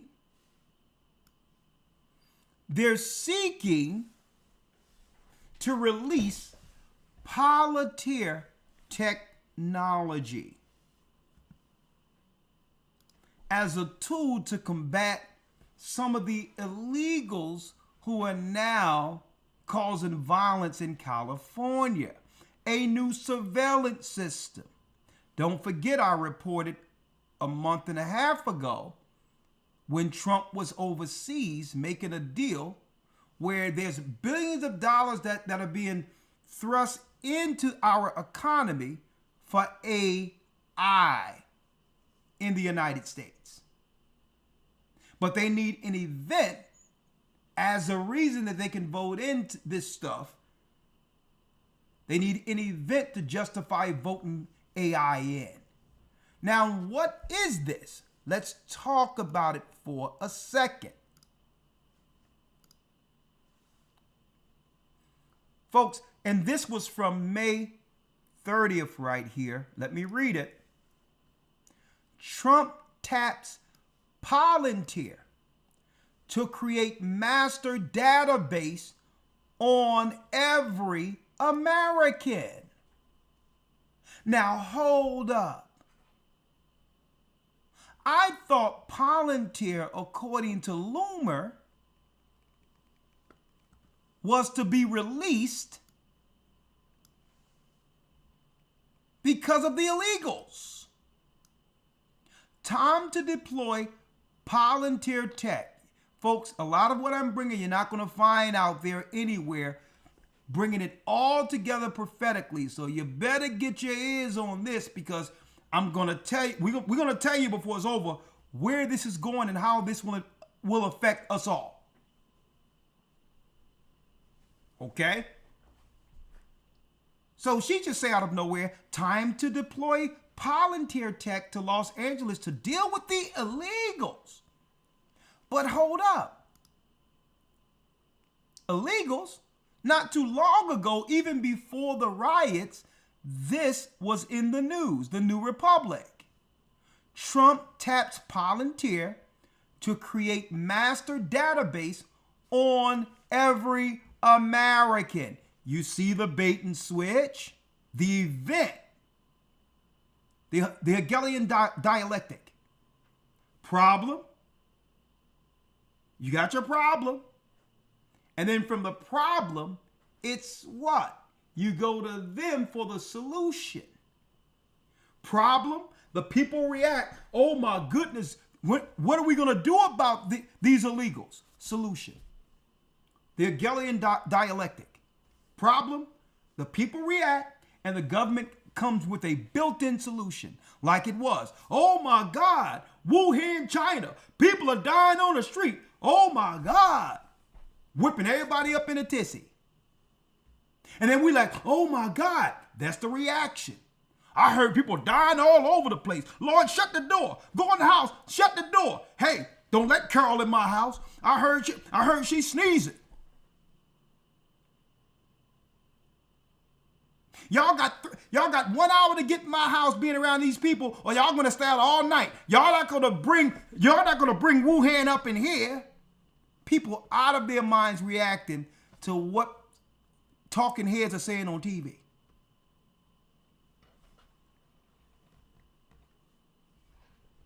Then you had people smelling their own breath. Hold up, cause I don't think I can smell. I can't taste anything. Then you go up and I can't taste. So I think something is going on here. And next thing you know, here it is. You in a body bag. When you should have got yourself some Haagen-Dazs ice cream, looked at TV and went to sleep and turned off the news. You'd have been fine.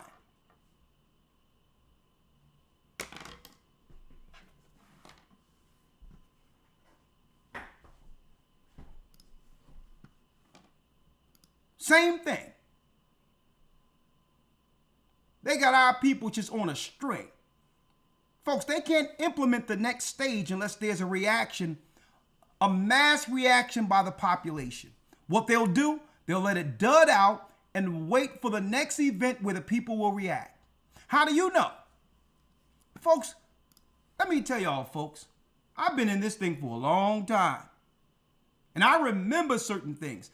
I remember when they was reporting swine flu in 2008, claiming it was going to be the next epidemic.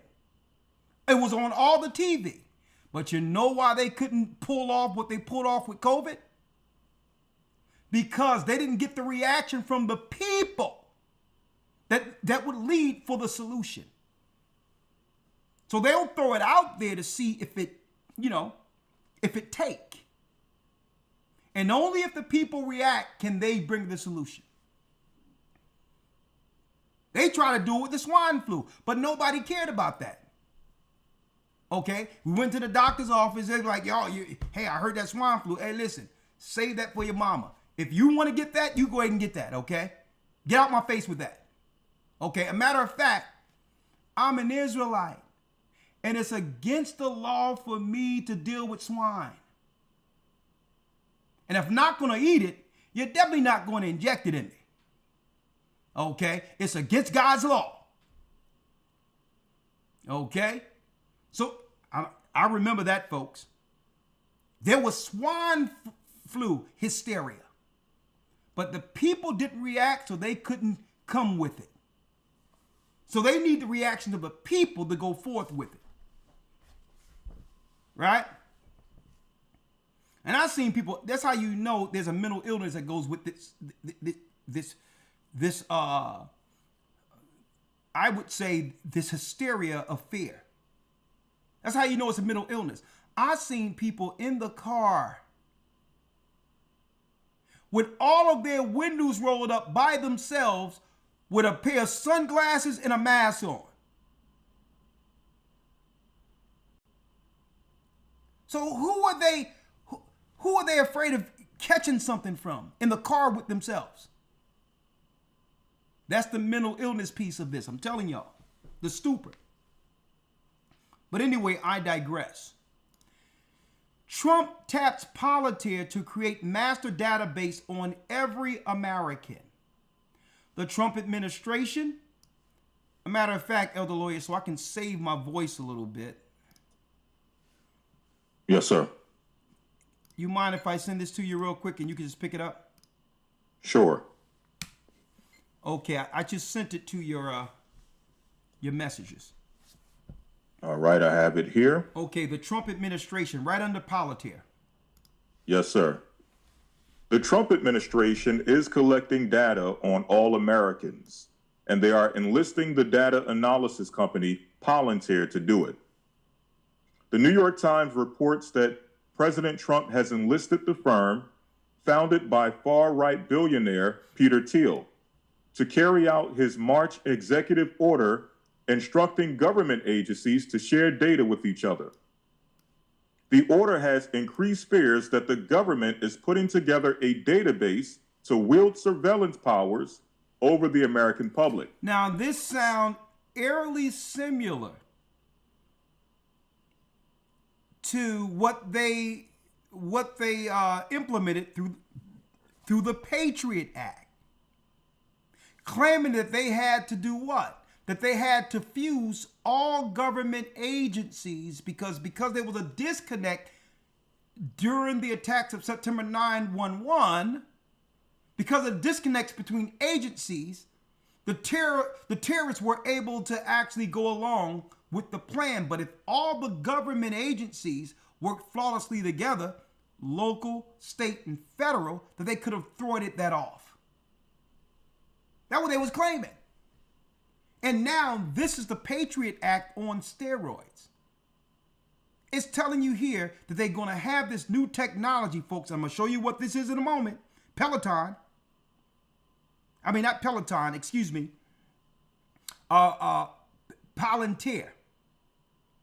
Palantir.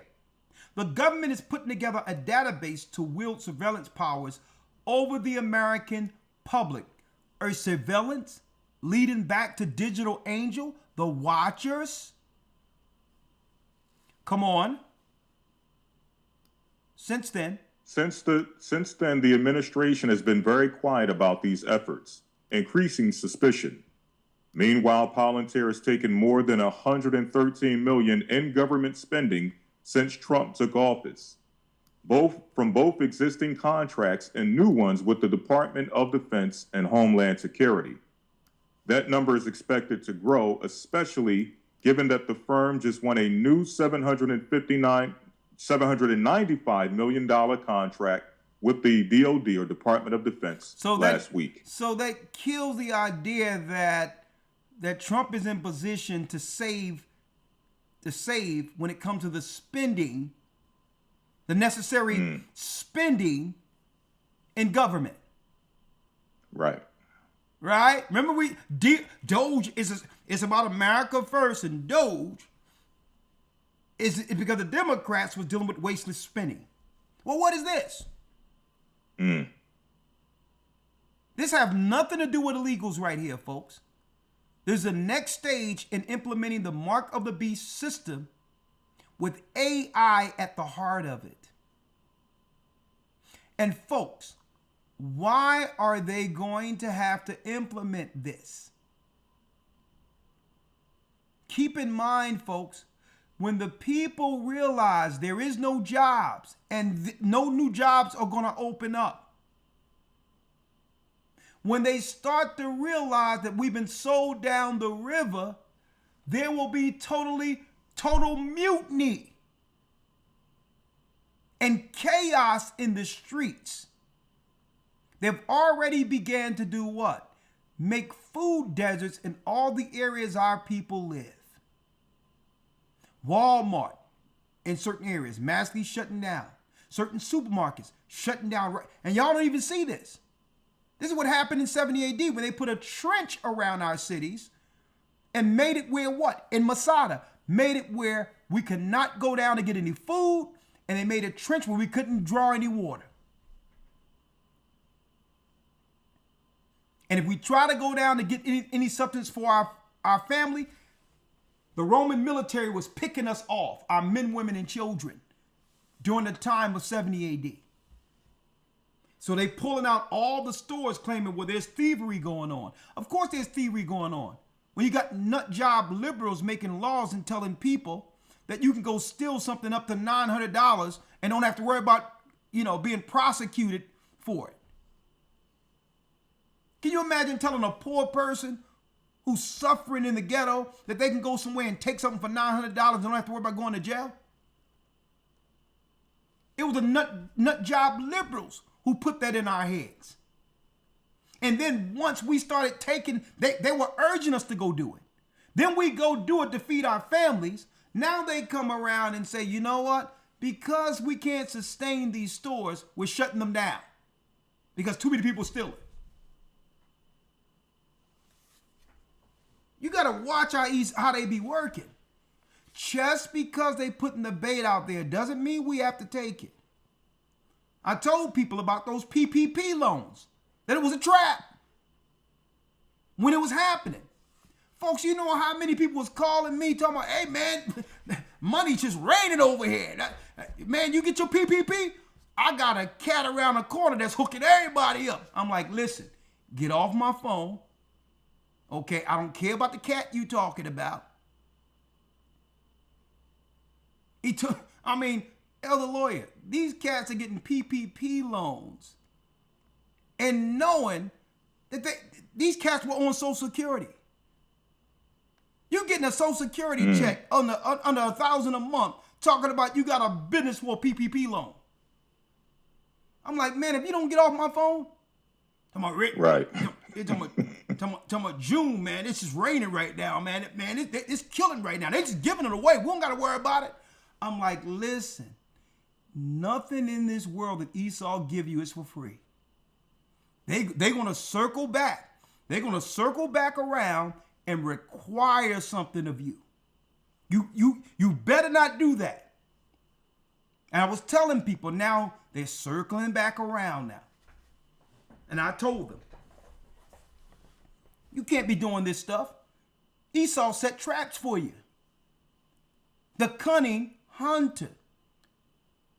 He knew exactly what our people were going to do if they were told they can give their Social Security,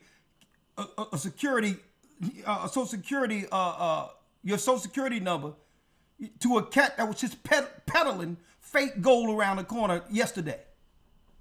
He was selling brass around the corner yesterday, and now he can give you some PP loan hookups. I'm gonna tell y'all, man.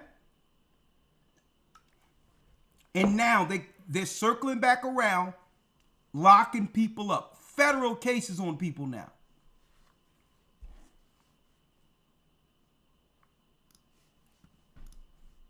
Let's go. Planetary is speaking with various agencies. Yes, sir. Palantir is speaking with various agencies across the federal government, including the Social Security Administration and the IRS. Stop right there, Elder. So now Palantir is merging Social Security Administration and the IRS. About what? and the IRS about buying its technology. Rich, hold up, elder lawyer.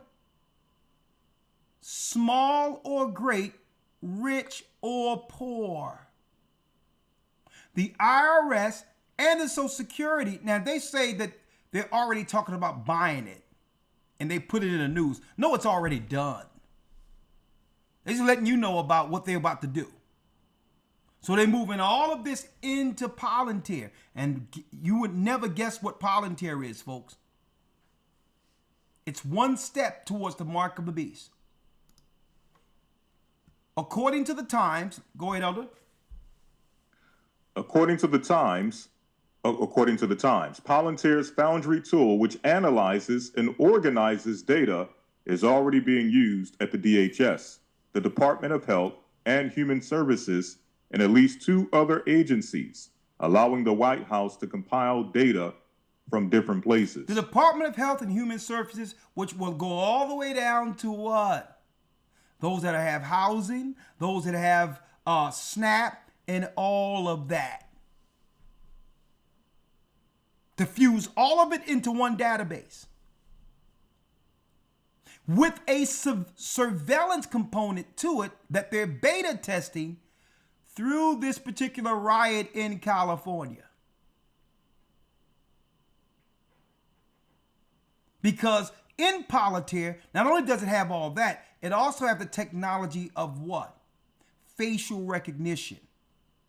And this is why Trump is telling people, if you wear a mask, they're going to throw you in jail, because they want to now test the facial recognition from the satellite component within Palantir. Using this event for an exercise to test the mark of the beast systems that are out in space already. And there's an AI component to it, artificial intelligence. Artificial intelligence isn't, folks, what you think it is. AI is the spirit, the heartbeat, the dark spirit in the midst of all the technology that fuses it all together. It's the spirit of Satan. I got some stuff for y'all today. Hold on. It's 2,300 people in here. I need about 300 more likes. Just give me 300 more. That's all I need if you haven't already. Read the administration's, read it. Yes, sir. The administration's effort to compile data began under Elon Musk's Department of Government Efficiency initiative, which sought Americans' personal data from multiple agencies, including the IRS, the SSA, Selective Service, Medicare, and many others. In some cases, court orders hindered these efforts, but not in all of them. Thiel has multiple ties to Doge, both through Musk and through many of his former employees working for the effort or taking other jobs in the Trump administration. And this data collection effort could give Thiel, Musk, and Trump unprecedented power over Americans, with the president being better able to push or punish his critics and target immigrants. This have nothing to do with immigrants. Mm-hmm. Zero to do with immigrants. That's just the play they're using under the Hegelian dialectic. See? Why do you think they allowed for 4 years the clown world we lived in? Why do you think they allowed 4 years of straight idiocracy? Grown men running around with lipsticks and wigs talking about they refuse to be called men and all this other stuff. Pushing up in bathrooms saying, I'm going to use a girl's bathroom.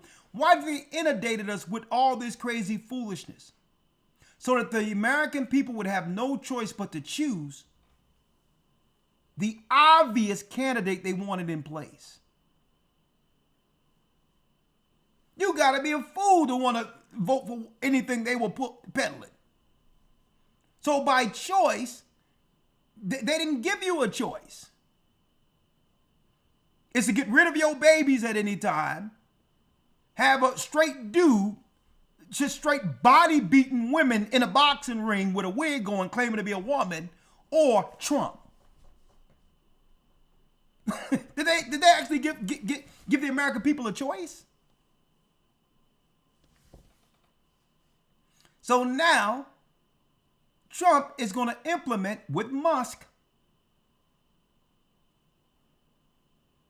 These are priests at the height of the Babylonian religion and are exercising their priesthood through government to bring forth the mark of the beast. You heard it here.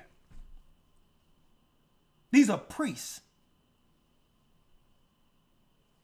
Privacy advocates. Yes, sir. Privacy advocates, student unions, and labor rights organizations are among those who have sued to stop Trump's data collection efforts.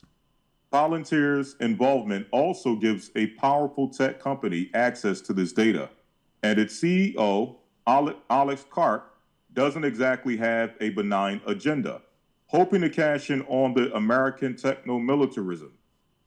Musk, too, has plans for government data, using his AI, Gocc, to analyze it. Will anyone be able to stop Trump and these tech oligarchs? So now, let's get into, because Elder Lawyer, when I heard Palantir, I'm like, hold up.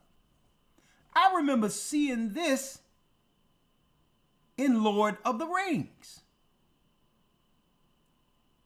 I don't know if you ever seen Lord of the Rings, Elder, of Middle Earth and all that. No, the dwarves. Sir. Palantir, Elder Lawyer, was the orb that was utilized so that one can communicate to others who had the orb from a far distance. But through it, it was Satan, now that I'm looking back at it, it understood the profile of each person. And if it wanted to, it can urge or link in to your dark nature to control the darkness in you. Or pull out the alter ego, what you want to be, but really, it isn't you. It's your avatar.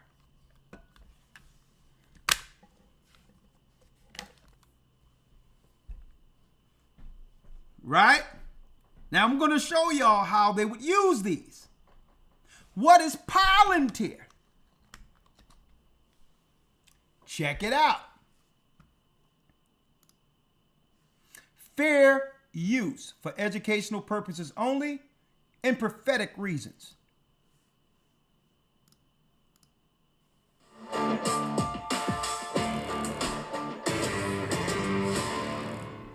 Fair Civil use. liberties advocates are sounding the alarm on President Trump's reported partnership with a data analytics firm called Palantir. The most recent outrage appears to have stemmed from a New York Times article titled Trump taps Palantir to compile data on Americans. The Times reports that since Trump took office, Palantir has scored more than $113 million in federal dollars, not including a recent $795 million unspent DoD contract. Per the Times, Palantir has also contracts with agencies like DHS and the Pentagon and is in talks with the IRS and Social Security Administration about buying their technology. Government officials told the Times that Palantir product called Foundry would make it easier for the Trump administration to merge data from all these different agencies. Some would say it sound like CERN. Folks, they turned on CERN around 2012. CERN is at the heart of all of this. They would not be able to bring forth AI unless they released CERN, which opens up portals within the earth. AI is a spirit. A former Palantir strategist, Brianna Martin, wrote on LinkedIn that she left over the... But one thing about AI is nothing original about AI. I need y'all to listen to me and listen to me good.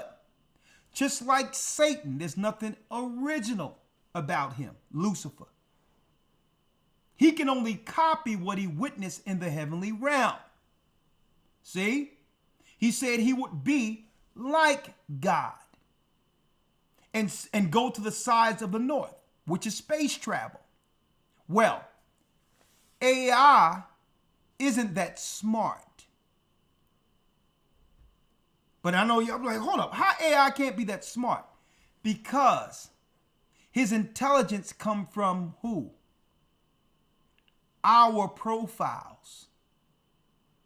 By using the phone, by putting your profiles online, Instagram and all these, talk about everything you like, your family members, your pictures. All of that was going into a data collection source and was feeded into AI so that he could know your profile. So when you ask him something, he'll spit back what you would have brought forth in less time. He's using your energy, your profile. So they gave the technology to the people cheaply to develop what? A pattern and or profile on every individual. So AI knows you. So when you go to it, it will answer, it will give you some inside information, but if you're asking for something that you want to put together and all that, it'll put it together as if you did it because, yeah, your pattern of how you type, how you talk, all of that is fed from our computers, from our telephones and all that, into a database linked directly to the beast. Now, is this inanimate object evil by itself? No, it's just an object. But we're going to teach you today how not to be subjected, brothers and sisters, to the dark spirit. I mentioned earlier, for those who missed it, Christ is building a wall and Satan is building a spiritual wall. And we have to be on either side of that wall. Hot or cold, down with Christ or Satan. Because if you're down with Satan, he's communicating with your avatar and or profile and is pulling out the darkness in you. And it's the same darkness the whole world is witnessing right now. You're wondering why people are crazy. It looks like people are saying stuff they wouldn't say. People are acting out abnormally. Well, they have connected, that's right, and are being coaxed through the dark palantir. They're being told to do what's dark because they're serving themselves. And folks, this have a lot to do with it.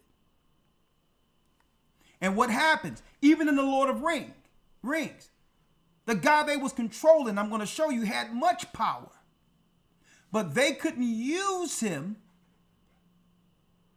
to help take over, to protect the world until he was released from that spell. Until he was released from the palantir.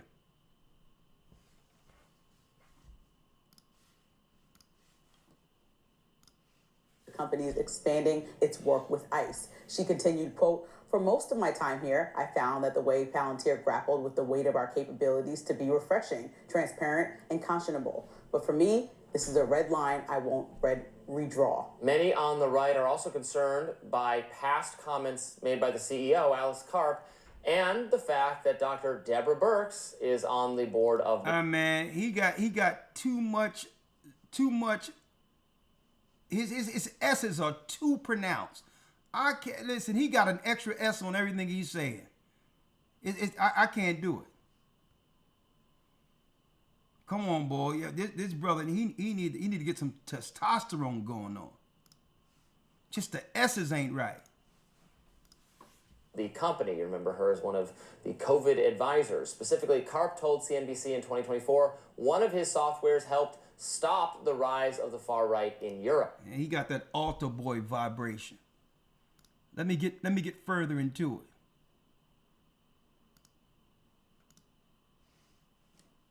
The history of the powers of the Palantiri. The Palantiri, ancient relics of power that allowed their users to communicate with one another. Yet they had many other uses. Now look, this was, brothers and sisters, in the Lord of the Rings. I'm going to put it on closed caption, being that this guy has a strong accent.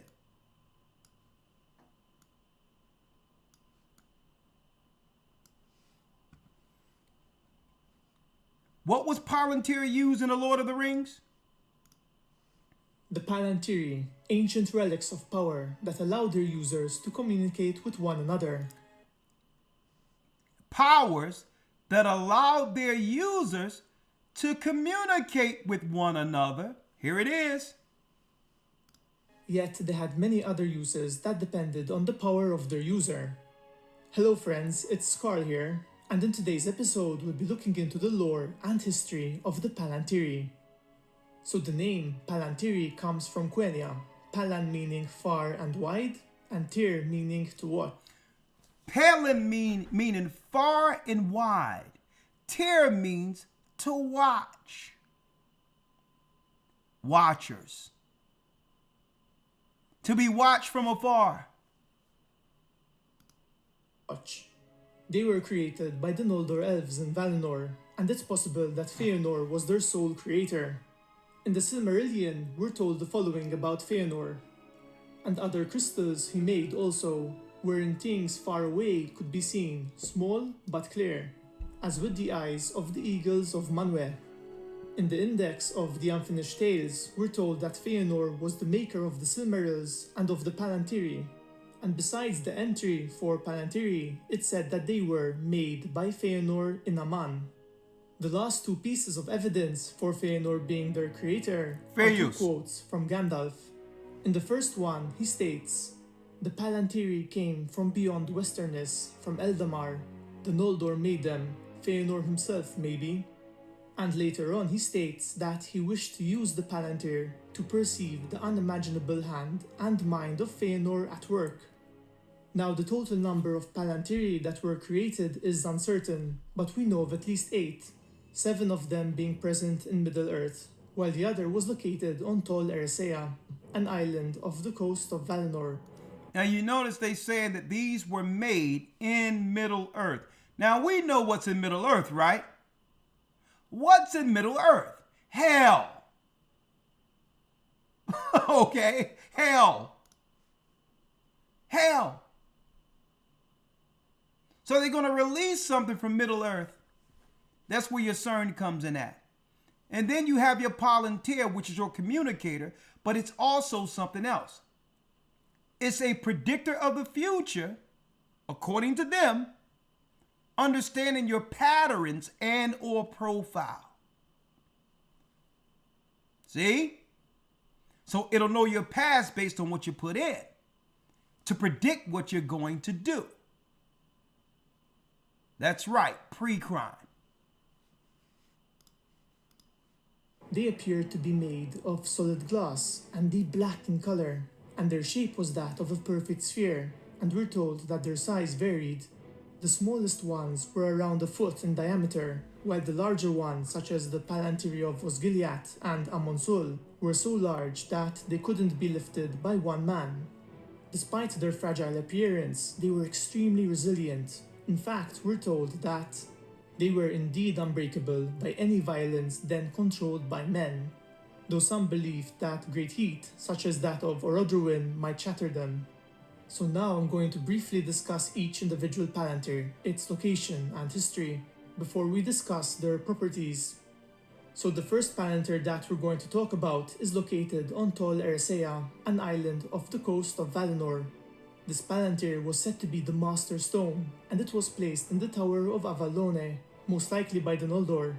We're told little about its history, though we know that it remained in its tower undisturbed. I believe that this palantir could be used to view the other palantiri in Middle-earth, but it seems that this connection was one way. As in the Unfinished Tales, we're told that Elendil would often use the palantir of Amin Berad to gaze into the west, and that sometimes he would see the Tower of Avalone from afar. If the palantiri of Middle-earth were connected to it, it seems odd that he wouldn't simply look through it rather than gaze across the sea towards it. Now, the other 7 palantiri were all located in Middle-earth, and their histories overlap a bit. Therefore, I'll first discuss their common origin before going into their individual histories. Bear with me. We're going to bring it together, but here's a little lull, but don't worry about it. Stick with me. It'll come together. So these palantiri were gifts to the men of Numenor from the elves of Valinor. According to the Silmarillion, these stones were gifts of the Eldar to Amandil, father of Elendil, for the comfort of the faithful of Numenor in their dark days, when the elves might come no longer to that land under the shadow of Sauron. During King Gar-Pharazôn's rule, Sauron was captured and taken hostage back to Numenor, where he convinced the king to launch an attack on Valinor to claim immortality. This led to the fall of Numenor, and the island sank beneath the waves. However, the faithful of Numenor were still loyal to the Valar, and they were now led by Amandil's son, Elendil. They prepared ships to leave Numenor before its fall, and the 7 palantiri were split up between Elendil and his sons. He carried 3 of them on his ship, while his sons Isildur and Anarion carried 2 each. When they reached the shores of Middle-earth, they established the northern kingdom of Arnor and the southern kingdom of Gondor, and the palantiri were dispersed throughout their lands. Elendil's first palantir was placed in Amin Berad, also known as the Tower Hills. This area was located to the east of the Grey Havens. Elendil could at times see the island of Tol Eressëa in the vanished west. Now, he could look through this, and if there was another someplace else, he can see what they see. Like if I was to call you through FaceTime. See that? If you were to call me through Skype or FaceTime, I would see exactly your whole surroundings being far away. After Sauron's defeat, this palantir was taken and put aboard Elrond's ship when he sailed to the Undying Lands. Elendil's other palantiri were placed in... Now that's on a small level when it comes to the cell phone. That's just the small level they showing through Palantir. But it's way deeper than that. Brothers and sisters, let me show you something. Let me show y'all here.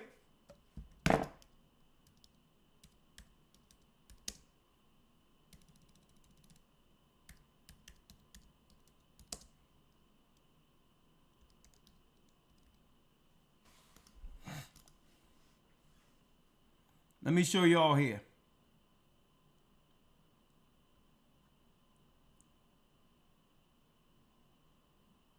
Right here.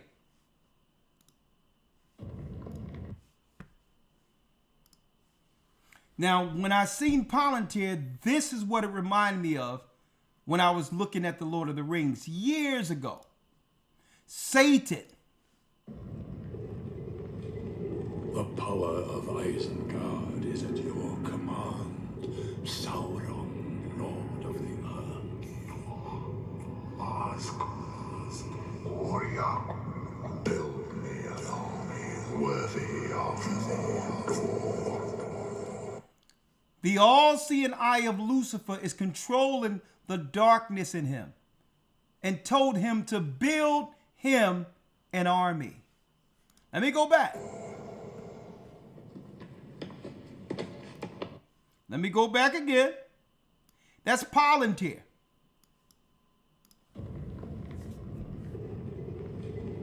The power of Isengard is at your command.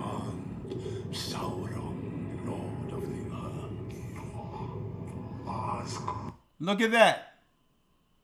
The all-seeing eye of Lucifer through a communicator, connecting with the darkness in him, directing him.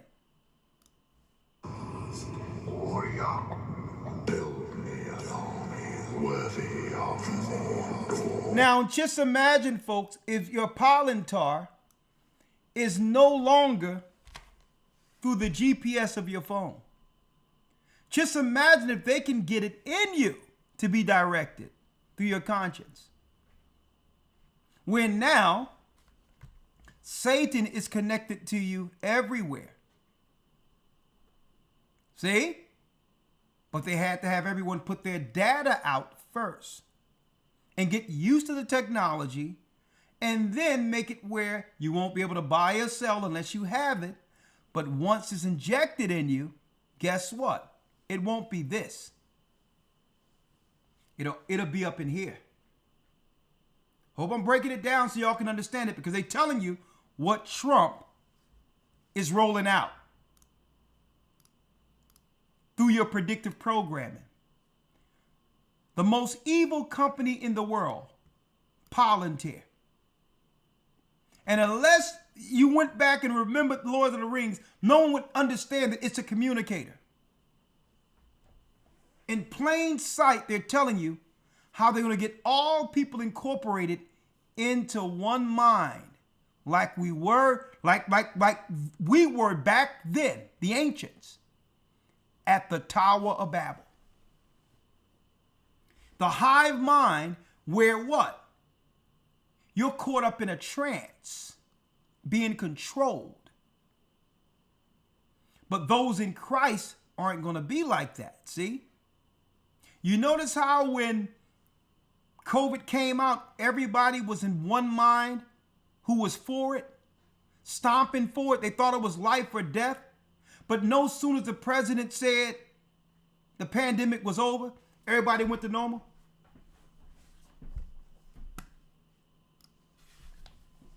Y'all remember that? It's like people was woken up. You were awakened out of your hypnosis. Everybody was stomping for it. Oh my God, going crazy for it. But no sooner as the president said, boom, the pandemic is over. Y'all can go back to stores. Everybody left their trance and went back to their normal lives. Remember that? Well, if that was the case, this was you right here. See? All up in a trance. Controlled by what you see. And then you go amongst the people as if what? As if the ideas you're bringing are your ideas.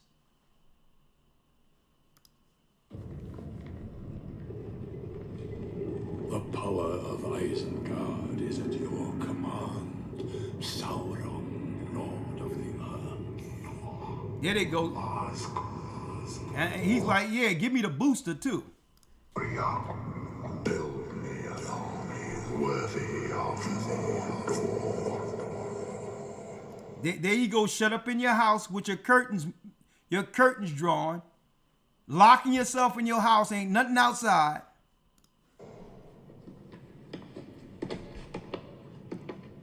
What orders from Mordor, my lord? And they go to the rest of the zombies running around with him. What does the Eye command? We have work to do. There it is. Tell everybody to go out there and get it together and boost it up. See how it works? They was telling people in the movies the whole time, right?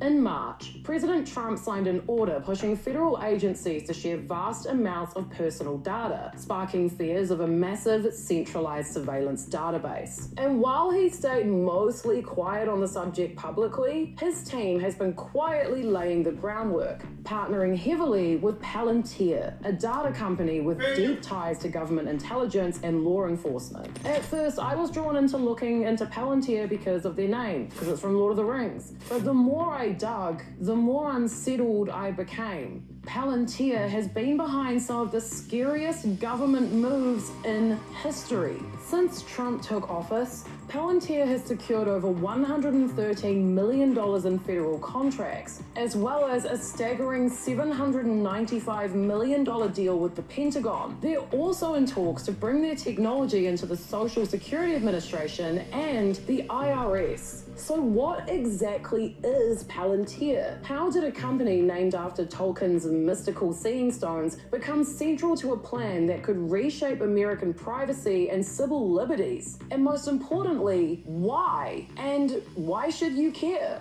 Let's go down the Palantir rabbit hole. If you're new here, make sure you subscribe. I'm Evie. No, and we ain't all we need that. to look at the origins of Palantir, a company founded in the early 2000s by right-wing billionaire and ham sandwich come to life, Peter Two demons, synagogue of Satan. Thiel. He was joined by venture capitalists and entrepreneurs, Fair Joe use. Lonsdale, Stephen Cohen, and Alex Karp, who currently serves as the company's CEO. And we got to find out what's going on with that Epstein list.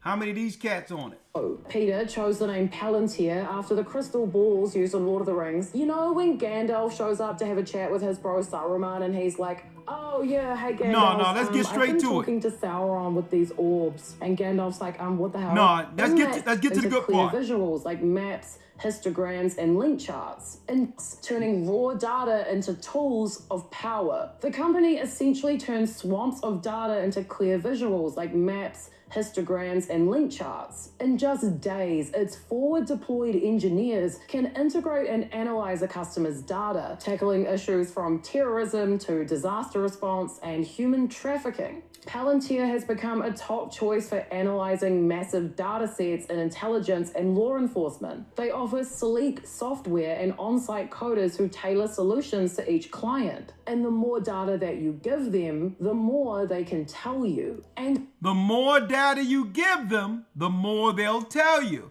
Well, guess who volunteered their data online through Instagram and all that, every place they go and their locations and what people they're seeing and what you like and all that? whether you knew it or not, Palantir's technology has quietly played a pivotal role in shaping some of the most significant global events since its inception. In the 2000s, US Marines used their technology for forensic analysis of roadside bombs in Afghanistan. In 2011, the hacker collective Anonymous exposed Palantir employees for their involvement in a proposed disinformation campaign aimed at discrediting WikiLeaks and tarnishing its supporters' reputations. Their technology allowed the Well, you notice she haven't mentioned the DARPA yet, right?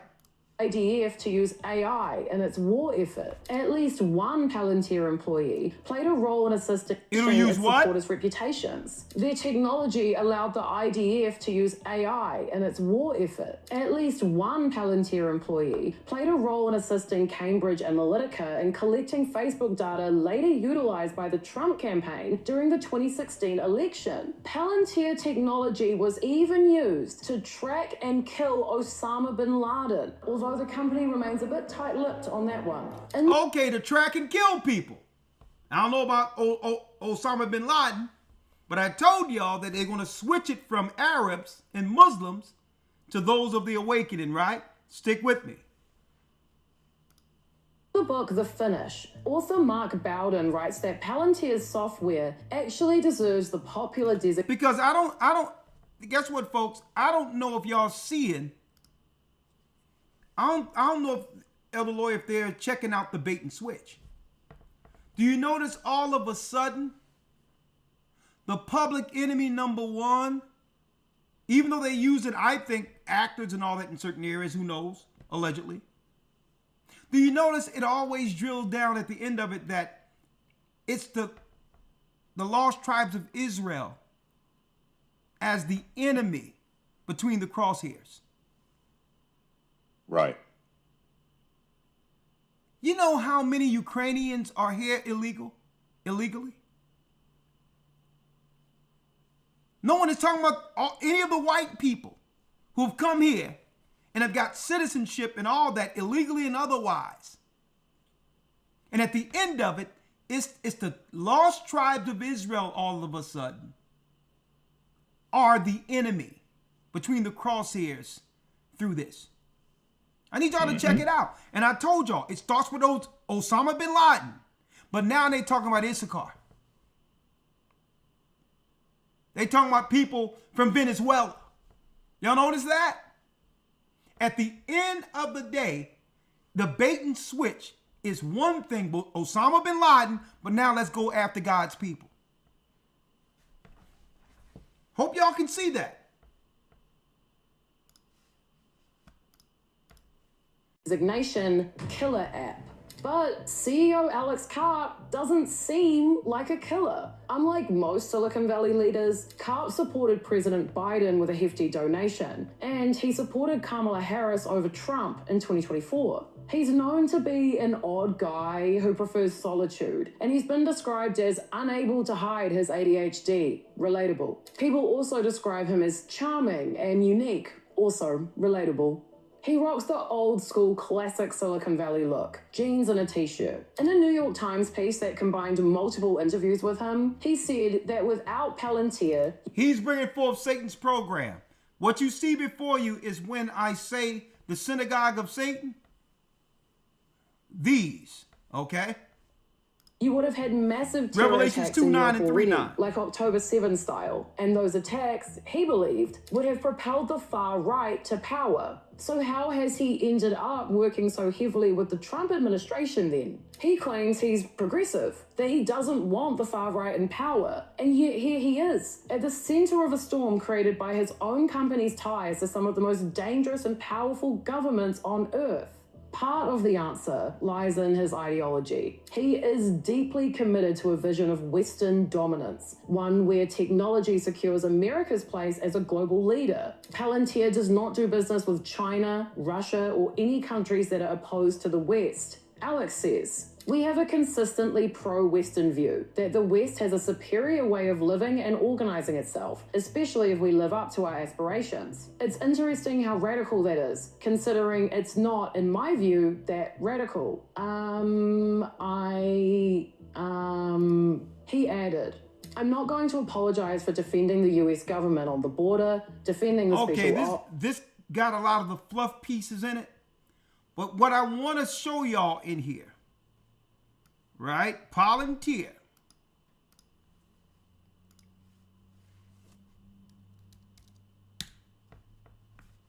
Let me get it here. One thing I want to show.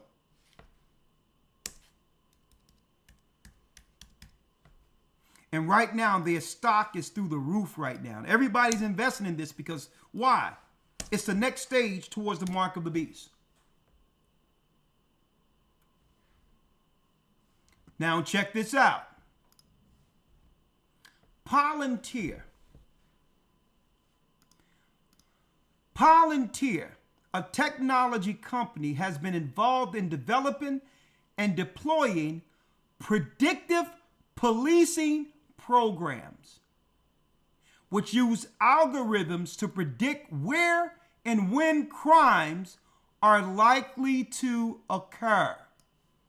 Well, guess what? Palantir have been rolled out for what you're seeing over there, these so-called riots, if you want to call that, in California. These programs often utilizing data on past crime locations, times, and dates, aim to help law enforcement allocate resources and target interventions, predictive programming, profiling before you actually commit a crime. Well, this AI tells the police you are about to commit a crime and to get in front of you before it happens. Minority Report. Here's the technology for it.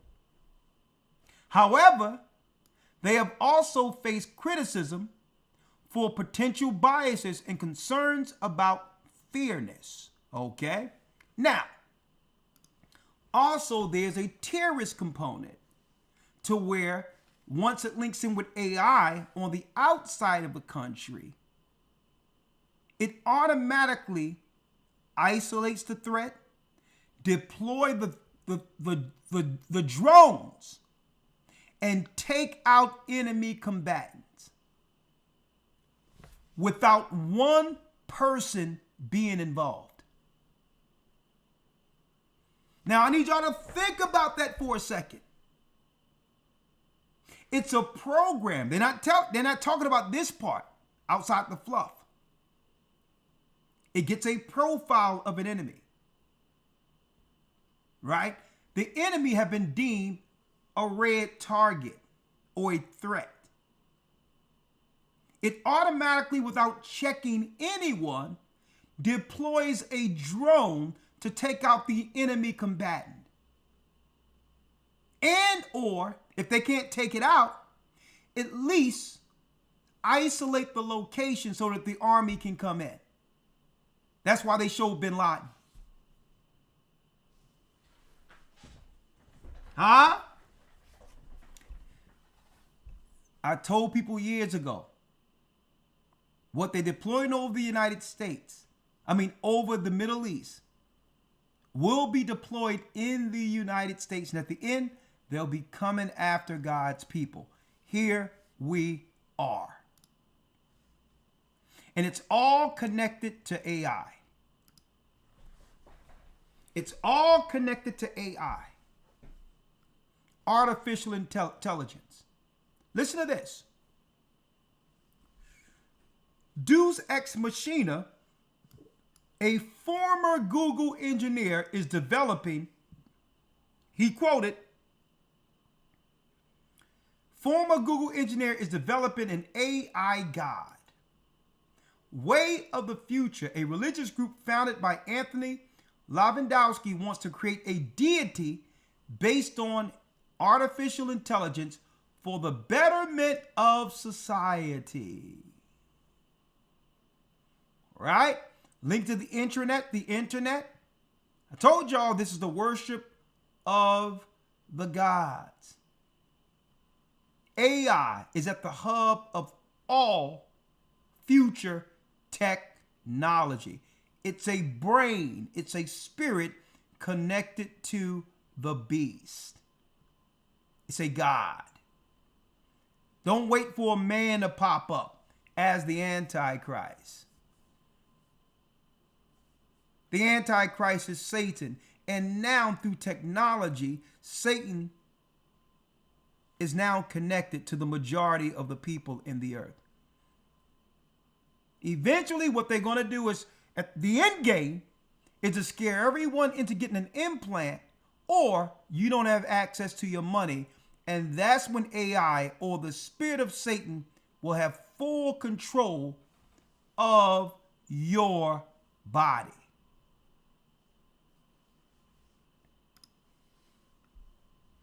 Former Google and Uber engineer is developing an AI God. And I'm going to tell y'all, folks, this AI thing is deep. And it's in conjunction with Uber. Where's this going?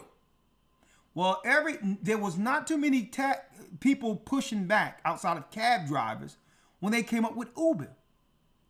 Well, Uber eventually will be 100% autonomous.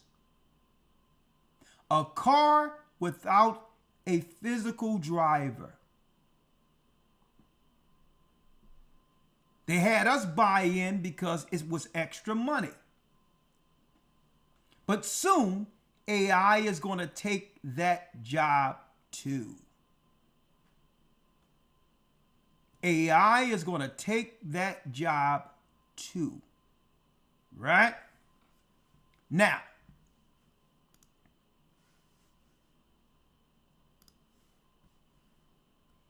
AI.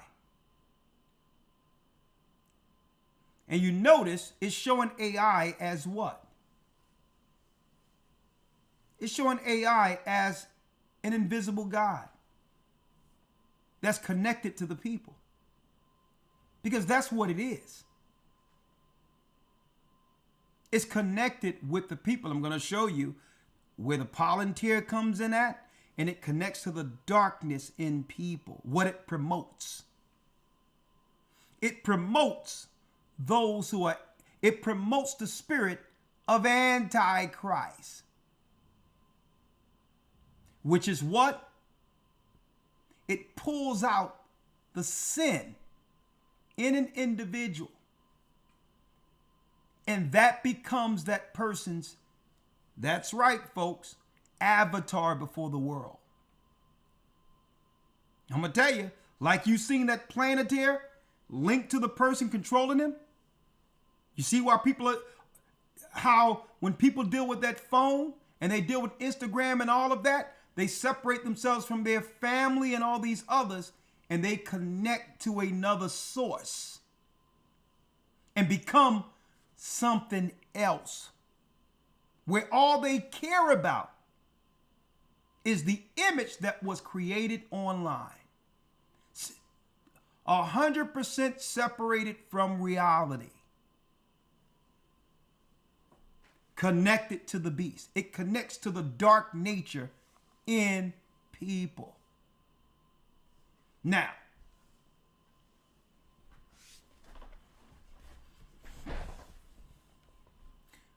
the image, and guess what? The people, the sinners in this earth, all have a place with this image. I want to go here, Elder Lawyer. Let's get Perilous Times real quick. Yes, sir. And I'm going to link it in real quick. 2 Timothy's, the 3rd chapter. 2 Timothy's 3. One second, let me pull it up here. 2 Timothy's 3. And let's now read the first verse all the way down to the 9th verse to show you the spirit Satan links to. Okay? You're only protected if you are behind Christ's wall. You're only protected if you're hedged by Christ. Everyone else is open game. And they become what? Listen to this. 3:1, read it. 2 Timothy 3:1. This know also, that in the last days perilous times shall come. For men shall be lovers of their own selves. So this is the spirit Satan promotes within the dark nature of people. They become what? Lovers of their own selves. How many you see people kissing and puckering up next to the phone? I'm looking online and I'm seeing somebody talking out of her mind. This white woman I'm looking, and she's sitting there patting her face with makeup the whole time and putting red stuff on her face, and she's having a conversation as if you're in the room with her.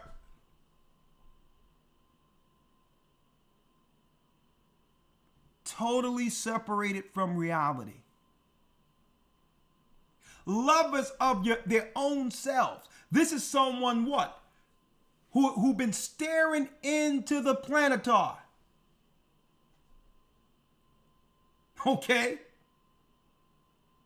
You've been staring into the planetar, into the dark matter. Separated from reality. What? Covetous. Covetous. That means insatiable. What you have isn't enough, and the more you look, the more you want. No one can satisfy you because you get everything, but then you look online and there's something else you need to buy. Read. Boasters. Boasters. Read. Proud.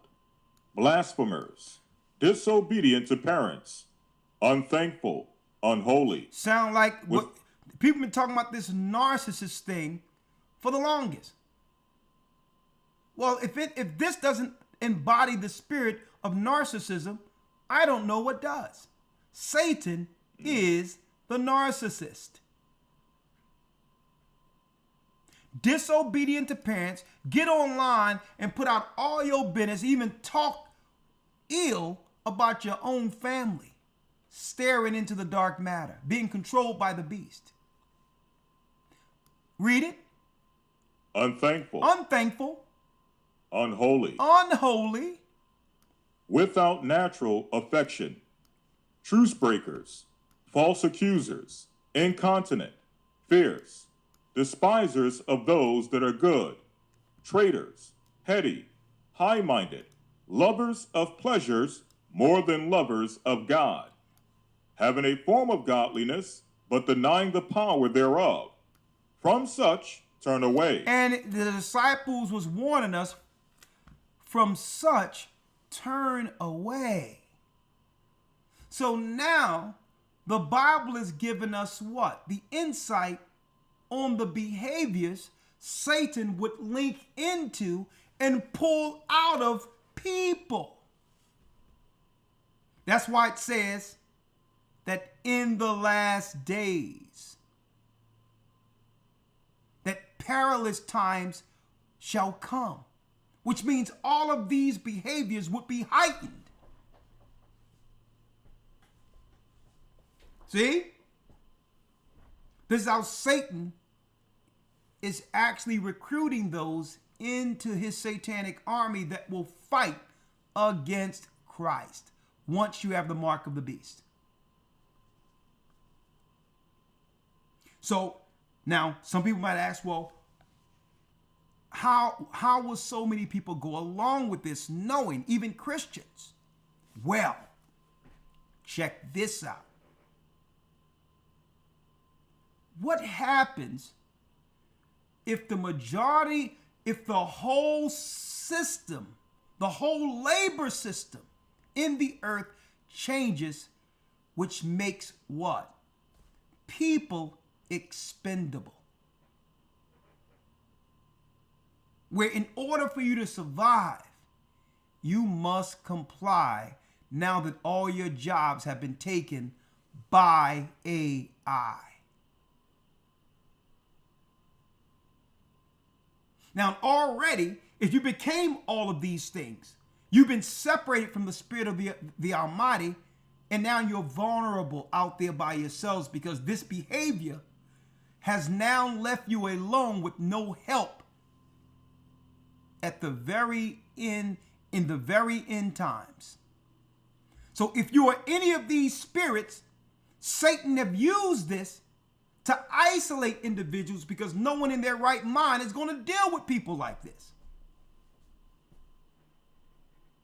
So by doing this, people are divorced, separated. Their family don't want to be around them no more. Their children can't be around them. Their parents can't be around them. Satan have successfully separated families where everyone has an issue and everyone have become an individual.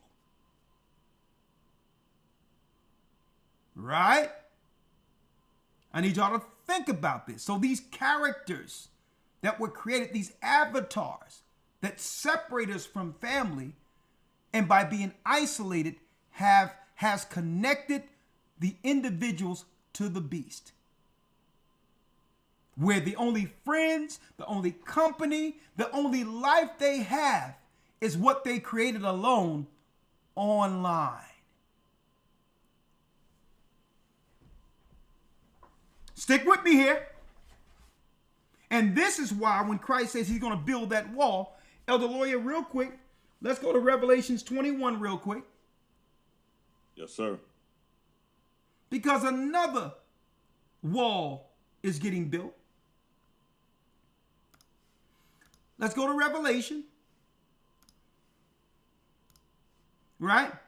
And we're going down to 27. Let's read that. I mean, not 27, 21. And let's go down to, hold up, 21. And let's go down to 20. I want you to go right down here where it says the 27th verse. Read that for me. Yes, sir. Verse 27.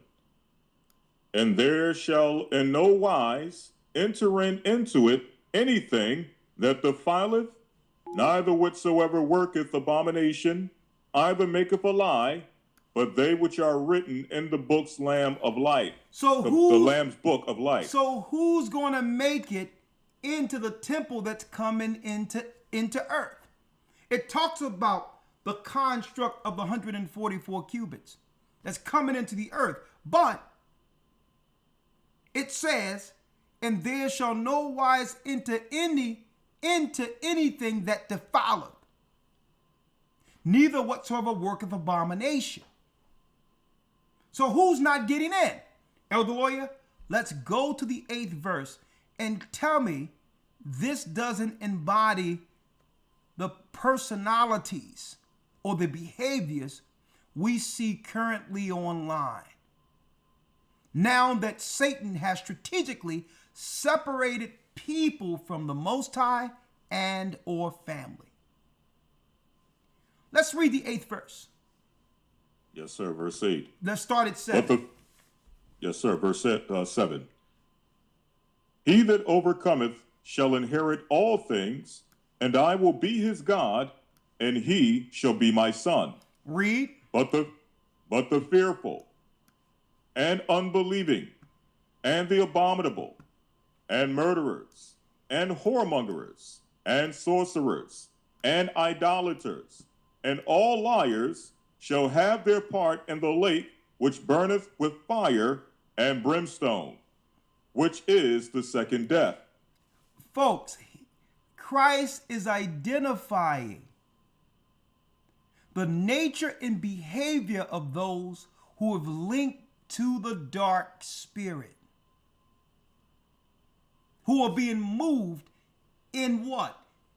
They're being moved in the spirit of wickedness and have actually taken it on as their own profile. This, I'm going to tell you, through this technology, AI and all that, AI is just the last foot to drop. But slowly but surely, it was like that wizard staring into the Palatar, where it became our whole life. I'm talking about people that are online, Instagram and all that. And folks, they're so engulfed, they haven't even looked back to realize how much they lost operating in a different image, an avatar themselves. Families totally dismantled, divorced, totally separated. Nothing is going on until they get online, and they've become one of these. Fearful. Anything the government put out there, these people will be scared, afraid, and moved into whatever solution the government has for them, because they have no what? They have no faith. They have no true belief in God. So automatically, if something happens, they'll become fearful and look to government for protection, for guidance. Unbelieving. Well, if you're unbelieving, you have no spiritual foundation. Right? Abominable, who will not get in. Man, I need y'all to understand how disgusting, crass, no class the people have become in the earth.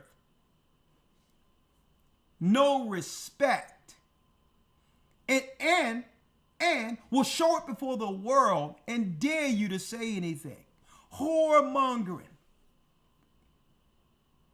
harlotry, and will promote it to other people. Elder Lawyer, I seen this online the other day. I'm like, this is absolutely insane.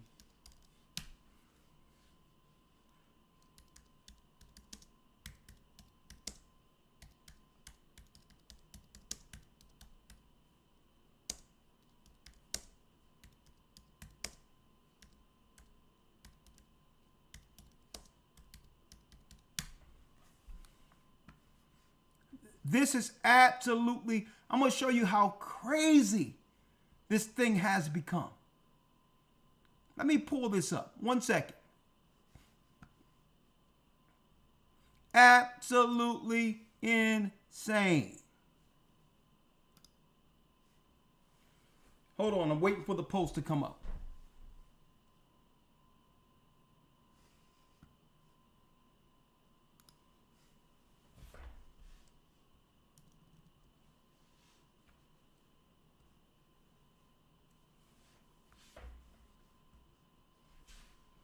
I don't know if any. Hold on, let me get this.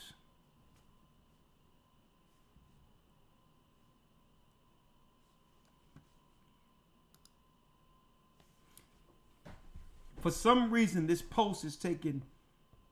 Bear with me, folks. I'm still waiting. I don't even know if there must be a reason it's not popping up here. I know why. 1 second. I know exactly why. Here it is right here. Let me pull it up on Safari. I think I have a VPN on that one. 1 second.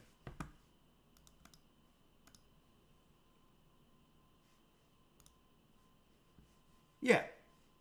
Let me. I'm gonna tell you, it's staring into the planetar. Elder, utterly insane.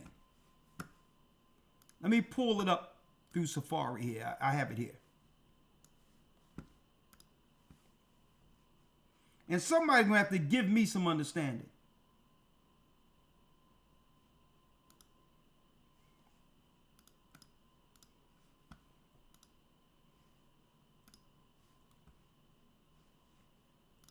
Right there. Elder Lawyer. Yes, sir.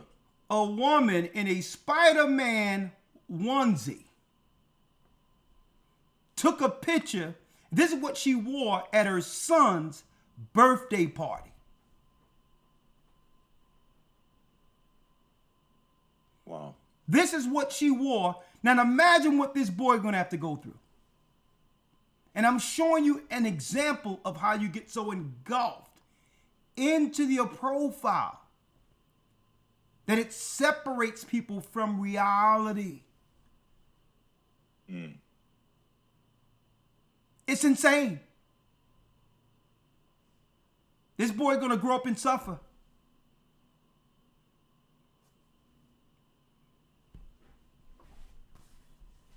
And this is why there's a lot of kids getting traumatized, going into LGBTQ. And look, I just need you to focus on her face. Right? Hold on.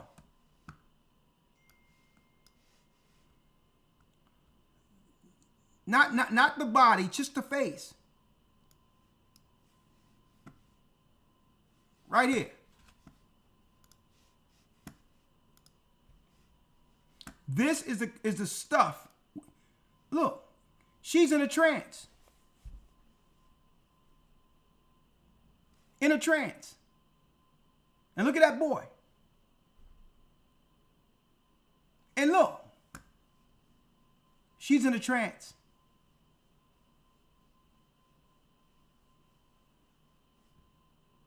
That's what we up against. And that's why the Bible says, it tells us in the Bible about that darkness. What leads to it. And I'm going to tell you, it's linked directly to leading to the mark of the beast. What choice are they going to make when there's no access to any finances to live out their image?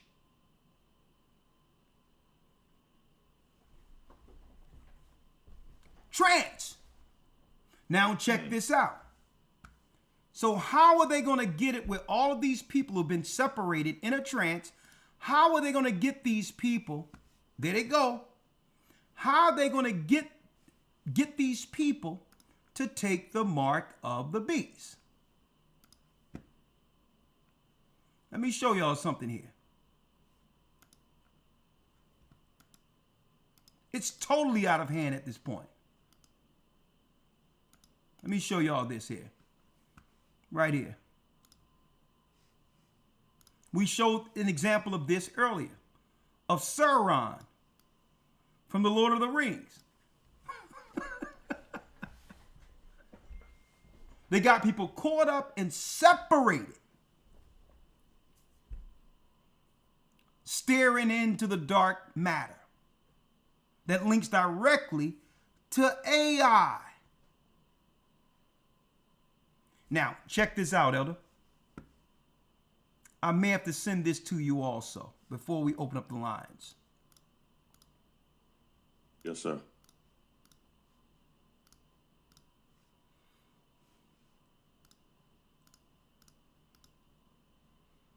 Right here.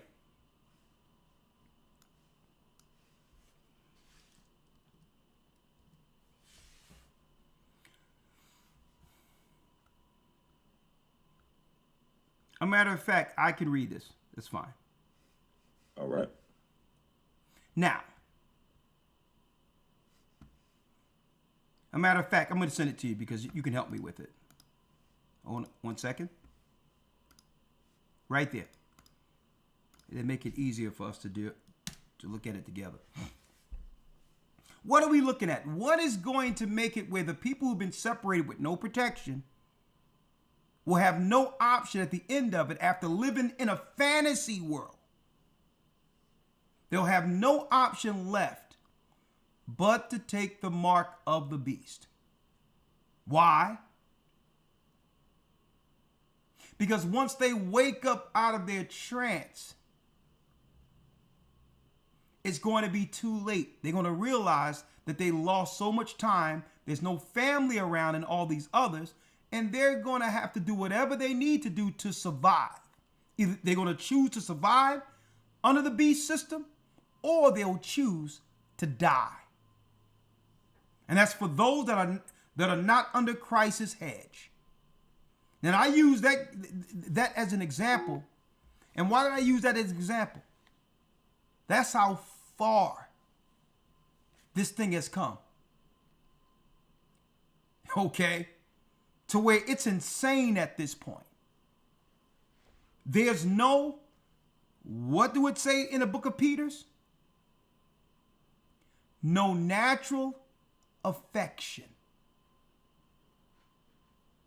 Like what people would naturally do has gone out the window.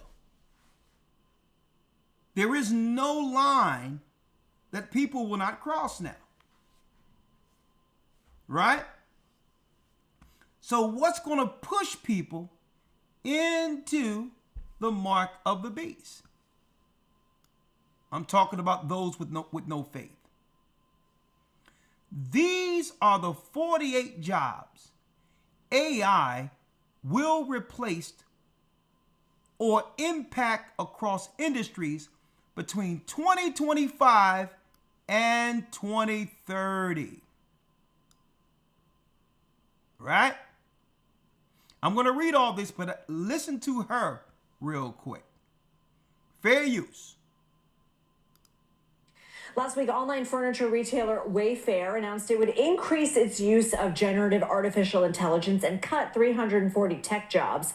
And it reflects a troubling increase in businesses and companies opting to cut back human tasks in favor of technology. In its 2025 Future of Jobs report, the World Economic Forum surveyed more than 1,000 employers worldwide across 22 different industries. And it found that 73% of companies are planning to accelerate their use of automation this year, while 41% of companies foresee staff reductions due to skills becoming obsolete. Mark Muro joins us now. He's a senior fellow and policy director at the Metropolitan Policy Program at the Brookings Institution. Thanks for being with us on this. I mean, Brookings also has data to go along with that report. What did you learn about really the amount of workers who could see their jobs impacted by AI? Yeah, absolutely. We have more data for people to consider. Overall, our recent forecast based on data from OpenAI is sobering, but I would say not necessarily dystopian. We find that about 30% of the workforce could see at least half of their work tasks impacted. That doesn't mean necessarily automated fully, but that's a significant impact. More broadly, almost every part of the economy will see some kind of impact. 85% of all workers could see at least 10% of their tasks impacted, which means that a lot of work could shift. A lot of people are going to see differences in what their office life is like. And these reflect models that are more than a year old. We have, new capable assistants beginning to roll out. So exposure, as we call it, will likely rise. Hold on to your chair. Hold on to your chair. I'm holding. What type of jobs are most at risk? Well, it's hard to really pin down the whole variety, but we're talking about especially what are called cognitive jobs. I, for shorthand, call it the office economy. This isn't somebody else's problem. This is he talking with a little lisp happening, but the office economy. Now, mind you, folks, the Satanists have already replaced all the manual jobs with those outside of the country who's willing to work for nothing. Okay? Office jobs, gone. That's why they wanted people to be at home and get adjusted to working at home, so no one is not flipping over tables and all that stuff at the office. You don't have to be sent home. You're home already. All office jobs, gone. Retail jobs, selling stuff at stores, gone. Amazon is the monster that ate it all. You get it from Amazon. The problem or challenge for everybody in a office environment in America. We're talking about IT programming, office and administrative jobs, HR, all those internal business services within your workplace, business and financial operations, sales and marketing. These are huge, important parts of the middle class economy in America. So again, this isn't somebody else's problem. It's a lot of people in regions and cities are going to be thinking about this and work and feeling the impacts in the next years. Does geography play a role? 100%.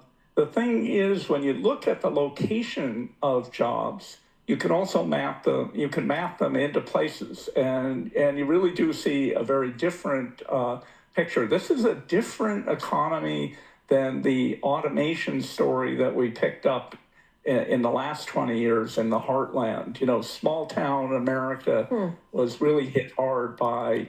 And let me put this out there before I let this go real quick, brothers and sisters. Keep in mind, while they had to deal with the few years ago, culling the cattle, they called it. Knowing that when they would come out of the pandemic, it's a reset for a new economy that leads to the mark of the beast that will not require the same amount of people to work jobs. See? So they had to go through something that would get rid of a lot of people who would get disgruntled realizing there's no future for them in the new reset. Now listen to this. Automation of factories, for instance. Very different world here now. These jobs, these office jobs, are where offices are. Not surprisingly, big cities, medium-sized cities. Those are the places that are going to be affected. I got to be quick with you because we are out of time, but what do you think are some of the biggest takeaways that you hope people will think about from your work and your interview? Well, I think this is a huge question mark. I think anybody who says they know exactly how this is going to play out. Oh, we know exactly how it's going to play out. We're going to tell you in a minute. But, Elder Lawyer, I need you to go directly to the 48 jobs AI will replace. And we're going to read each one down from 1 to 48. Now, let's make it clear. Elder Lawyer, like I said, when they told everybody to go into the house and stay, because the boogeyman was outside and was going to make them sick, I was looking at them like they were crazy and told them to turn off their TV. That ain't nothing outside. How did I know nothing outside? Because again, I was out there in the car checking out, how ridiculous and how sad these people have become, locking themselves up in their houses. Okay? Now, so you know me, I'm moseying around. I'm seeing construction still getting done. I'm seeing that there were a lot of trucks behind schools, as if they were building something, putting something in the schools. So I'm like, yeah, it seemed like COVID don't want to mess with construction workers who's still building, don't want to mess with people who's actually putting cameras on the lights and all that, right? There's new purple lights I seen out there that they had at night. It seems like COVID didn't want to, mess with those who were setting up the new infrastructure. So I'm like, let me mosey in here to the bank and see what's going on with them real quick. I go to a bank, right? There's a sister, I guess she was a Caribbean sister. I think she's probably from Haiti or she's probably from Jamaica. It was her and this old Jewish woman that I used to see at the bank. They're in the bank, lawyer, packing up all the stuff in the bank, right? And putting them in like these cardboard boxes. And I'm being nosy. I'm like, hold up now, what's going on here? Y'all shutting down? And the sisters say, well, no, we're not shutting down right now. We're just doing some house cleaning. And I'm talking about in the first week when people were afraid to go out, they were doing something different in these banks, packing away paperwork and all of that. And in my mind, I'm like, okay, I see what this is. This is a world corporate reset. And now that it go back to them same banks, the sister not there no more. The Jewish woman is still there, but there's nothing but East Indians and Eastern Europeans running that same bank now. But guess what? Let's see if they'll have a job. Okay, AI will replace these particular jobs. Let's go down the list if you can. 1 to 48, Elder. Yes, sir. Number 1, advertising media buyers, assembly line workers, bank tellers, bike messengers, bookkeepers and accountants, cashiers, compliance officers, contract lawyers, customer service representatives, data entry clerks, delivery couriers, discovery preparers, document drafters, entry-level programmers, financial analysts, forklift operators, inventory clerks, lab technicians, legal clerks, loan officers, market research analysts, medical image analysts, medical secretaries, online course facilitators, packers, paralegals, pathologists, postal workers, proofreaders, public transit operators, quality inspectors, radiologists, receptionists, register office clerks, researchers, social media content moderators, stock traders, taxi drivers, teaching assistants, telemarketers, train operators, transcriptionists, translators, truck drivers, tutors, underwriters, warehouse and logistic workers, X-ray technicians. Look, folks, I need y'all to see this. These are all the jobs they know. This ain't possibly. So you seen the guy playing dumb, claiming that, well, nobody truly knows. Here are all the jobs that will be replaced by AI. Every last one of them. And you know what? In a lot of these jobs, AI will be more efficient and will do the job in a timely fashion without excuses. Hence the reason why those who are running corporate scenarios will lean more so towards that. Not one sick day. It's 100% correct information when the data is actually put in. More efficient and don't have to pay people. Bookkeepers and accountants will be obsolete. And that's why they started doing what? Online, having where if you had QuickBooks to be able to put your data and your receipts in, and at the end of it, it actually spits out exactly what you'll get in taxes and file the taxes for you. Cashiers, contract lawyers, whatever contract you want, you can go online and you can do this now. AI can draft anything you would like when it comes to your business or whatever the case is when it comes to law papers being drawn up, and it'll be right on the dime. Data entry, delivery couriers, customer service reps, forklift operators, which means it will be robots, autonomous.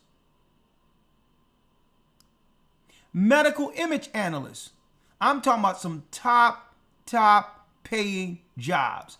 Postal workers. Radiologist.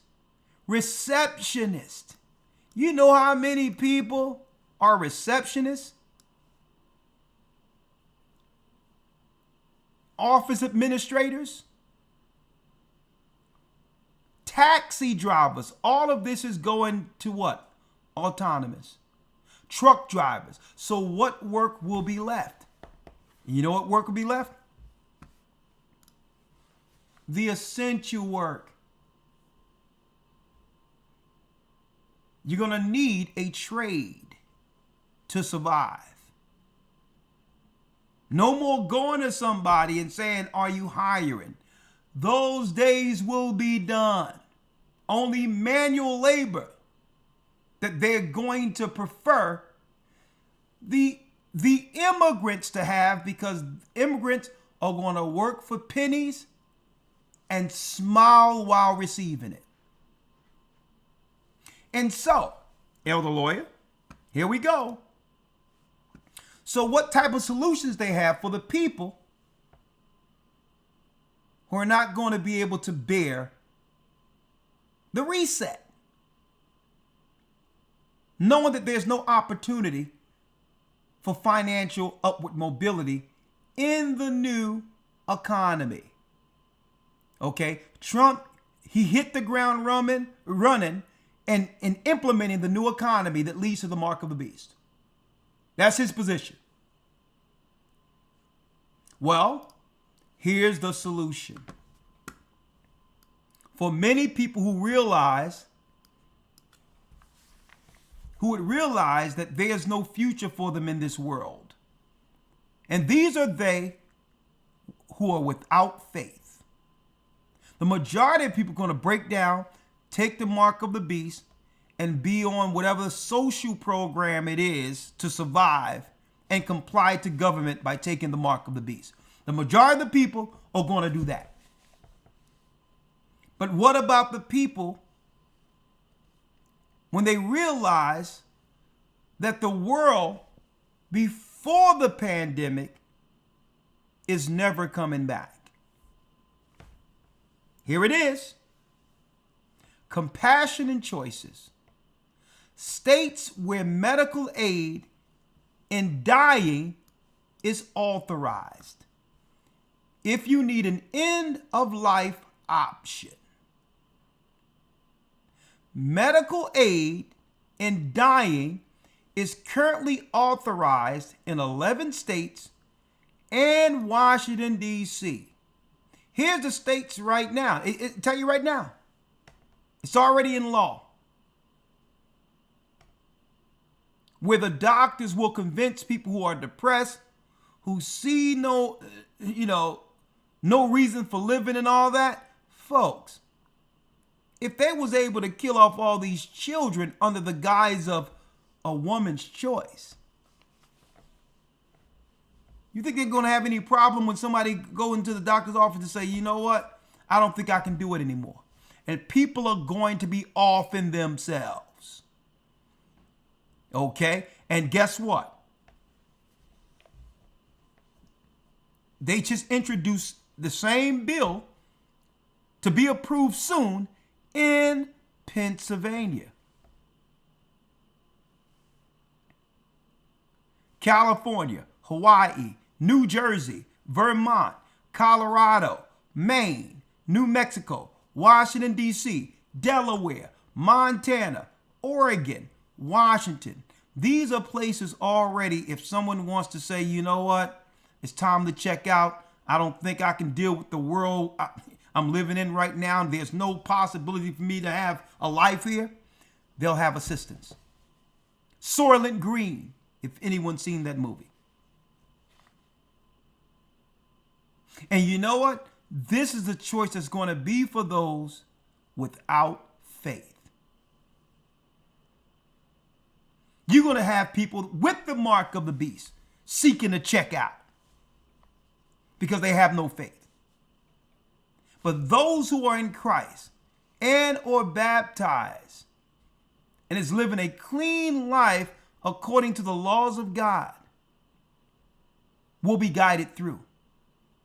Because you know why? You're not going to be alone. They have separated families. But Christ has made a body. See? Where those of like mind would cleave together at the very end to be protected. The 144,000 on Christ's side of the wall. And the rest of the world, well, they're going to get the world they chose. By the God they chose. They will receive the world they chose by the God they chose. Satan. AI is at the heart. Satan is at the heart of AI. He's going to pull everything back and say, only if you follow me will you get anything left that resembles the life you once had. But still, it's you on your knees. Like a dog begging from the master's hand. And that's another definition for the mark. And I'm going to tell you, they're going to look at people, they're going to be like, degrees, huh? We sold you a piece of paper, okay? Nix that paper. You're in debt. We sold you a dream. We knew that your degrees weren't going to amount to anything on the end of this. They knew, folks, when they was telling everybody to apply, get all these loans, go to college, folks, they knew that there would be a global reset where none of those degrees would apply to the new economy they were planning. They knew it. But what they wanted you was to be in debt. So that now you can work off your debt. They'd be like, well, hold up. There's no job at the end of it. That's not my problem. You paid to go to school, you paid to have fun, and you paid to have a title. We gave you a title. Now, doctor, master, whatever you are, pay your bill. Pay your bill. Christ forgive your debts. That's what they're going to tell you. We don't. So only those under Christ and the Almighty, and we must get under him while there's time. Because the only way to navigate through this is what? Through the Holy Spirit. Now, yeah, it's tough, but we went through this before. 70 AD was the test run for what they are doing globally. And those who listened to Christ were able to navigate. When you're persecuted in one city, flee in the next city. Well, you cannot have that if there's no network. A network of trusting people who you can depend on to help save your life. Because the majority of people that we once cared for, a lot of them didn't make it through what just happened. Families are totally separated. And the others, the strangers who could care less about our people, are here. So it's time to swallow our pride and deal with the reality of the world we're living in preparation for what's about to happen. Repent, come to Christ, and be a part of the awakening.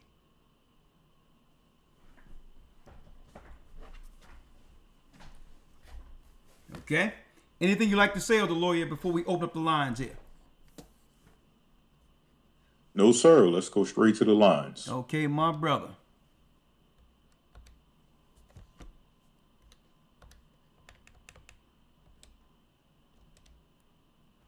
Okay, let me go through these.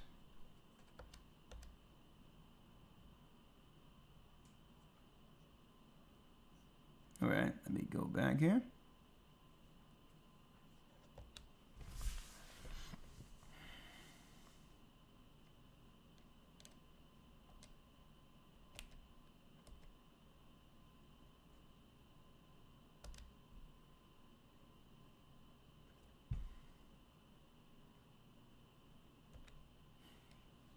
All right, let me open the lines here. View. Let me call. 307 wants to comment. I'm going to bring you in. Okay. We got 239. Shalom, 239. How are you?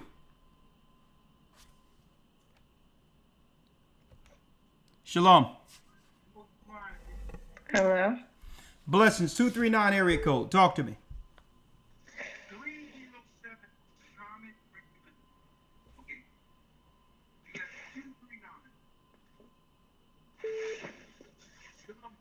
All right, if you don't say anything, 239, I'm going to the next call. Hi, how are you? I'm doing well. Can you please make sure that the live broadcast is muted, please? Yeah, I kind of want to say something. I watch you guys all the time. So you're doing a lot of good work. And you're educated our people a lot.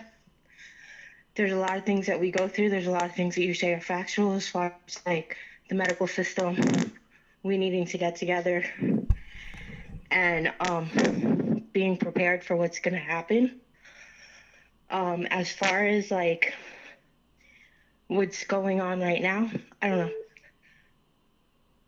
I'm saying, do you have something you would like to say, or you was thinking about a question, comment? What is it?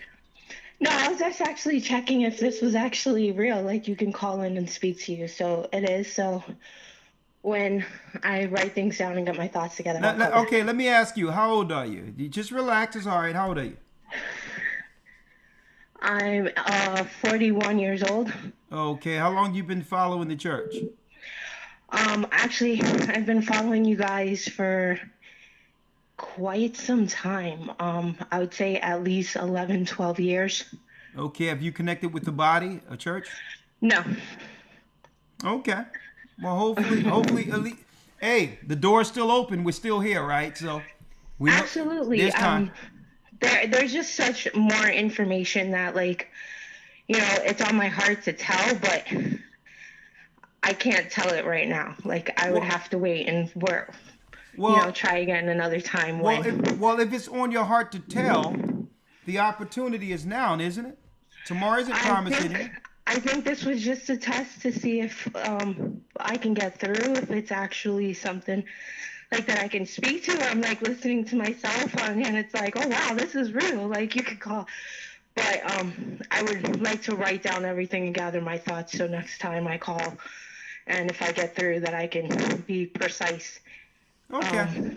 And what needs to be said, because there's just so much just about in general about our community that we need to fix, as far as like not having, and just watching like all of you guys. Well, there's Levi, there's sister, right now your phone is giving a lot of noise. Do you really believe that our community can be fixed? Do I really believe our community can be fixed? It would take, I try to fix my community, so I'm out here doing resumes. I'm out here. Oh, no, no. I'm not talking about individual efforts. I'm going to tell you right now, we're working on I this. think it takes individuals that, you start on the individual I'm saying, level but and it grows. listen to what I'm saying. Like, you're an individual, you're making an impact. You're making a very strong definitely, impact. definitely. Listen, there is hope. But sister, what we're doing is to link in those of like mind, knowing that there will be no community. Listen to what I'm telling you. Right now, we got a school we're working on that's going to be free for those who are in the church and all of that. So it's not like we're giving up, but the reality is we have to understand the reality of what's going on. Our people, a lot, Gentile people too, they've given up. We have more people that's working on the dark side than you and I who's seeking to try to save something. And we're doing the best we can. We're doing a great job, but the communities are what they are now, and they're bringing in more reinforcements. And a lot of our people refuse to repent. It's going to be tough.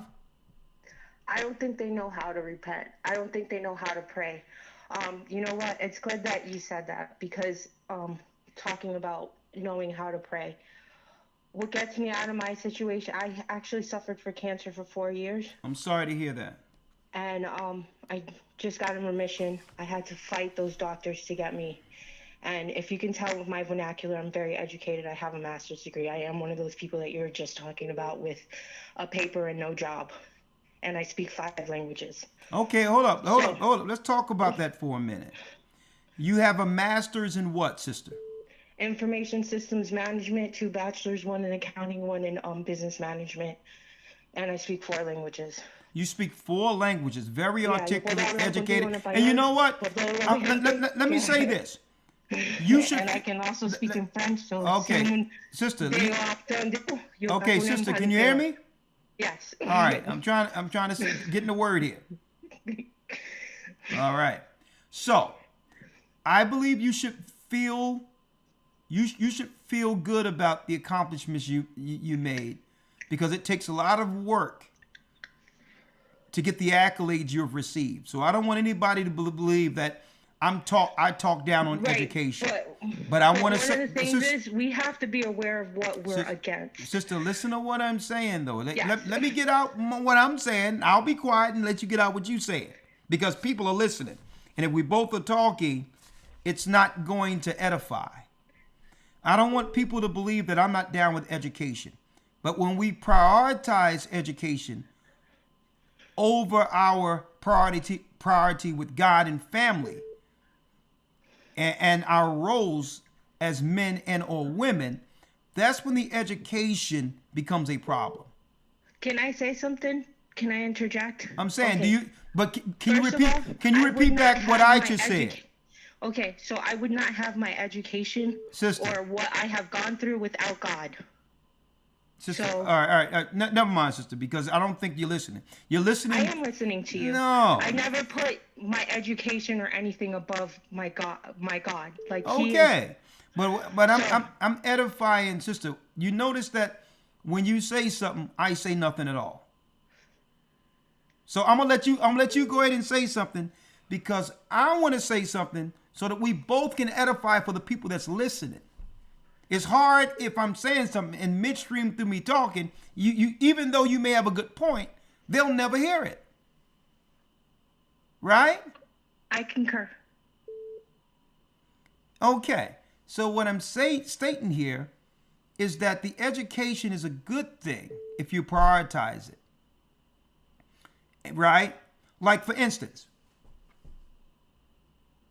let's go into the male-female dynamic, if we can, for a second. Is that okay? Absolutely.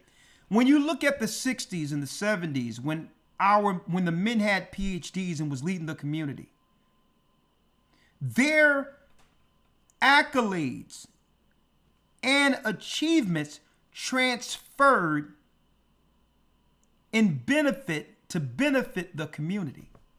You notice that? Like I wasn't born in that time, so I can't speak on that effect. So that's but that. I am gonna Listen, so that's why you have to lean on what I'm saying here. I'm telling you, Martin Luther King had a master's. His master's transferred to what? A benefit for the community. You understand that? So when we had the majority of men in academia, then it transferred to the benefit we seen that educated transferred to something that benefited the whole. Can I say something, please? Because when you discuss the men in your community, my dad was a doctor, and Yeah.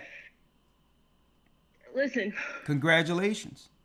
I'm gonna say something, and it's kind of scary, and I'm a little nervous to say it, but what men's challenges are in this community are far more like dynamic than what's perceived. My dad was killed.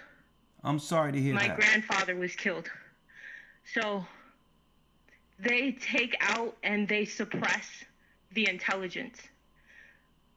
So the smarter you are, the more you will have to. Okay, so there's something called the Peter principle, Yeah. where they I'm raise familiar with up that. the lowest Yeah. of the intelligence to suppress the ones who aren't. So they keep the higher intelligence you are, the more the system will put situations on you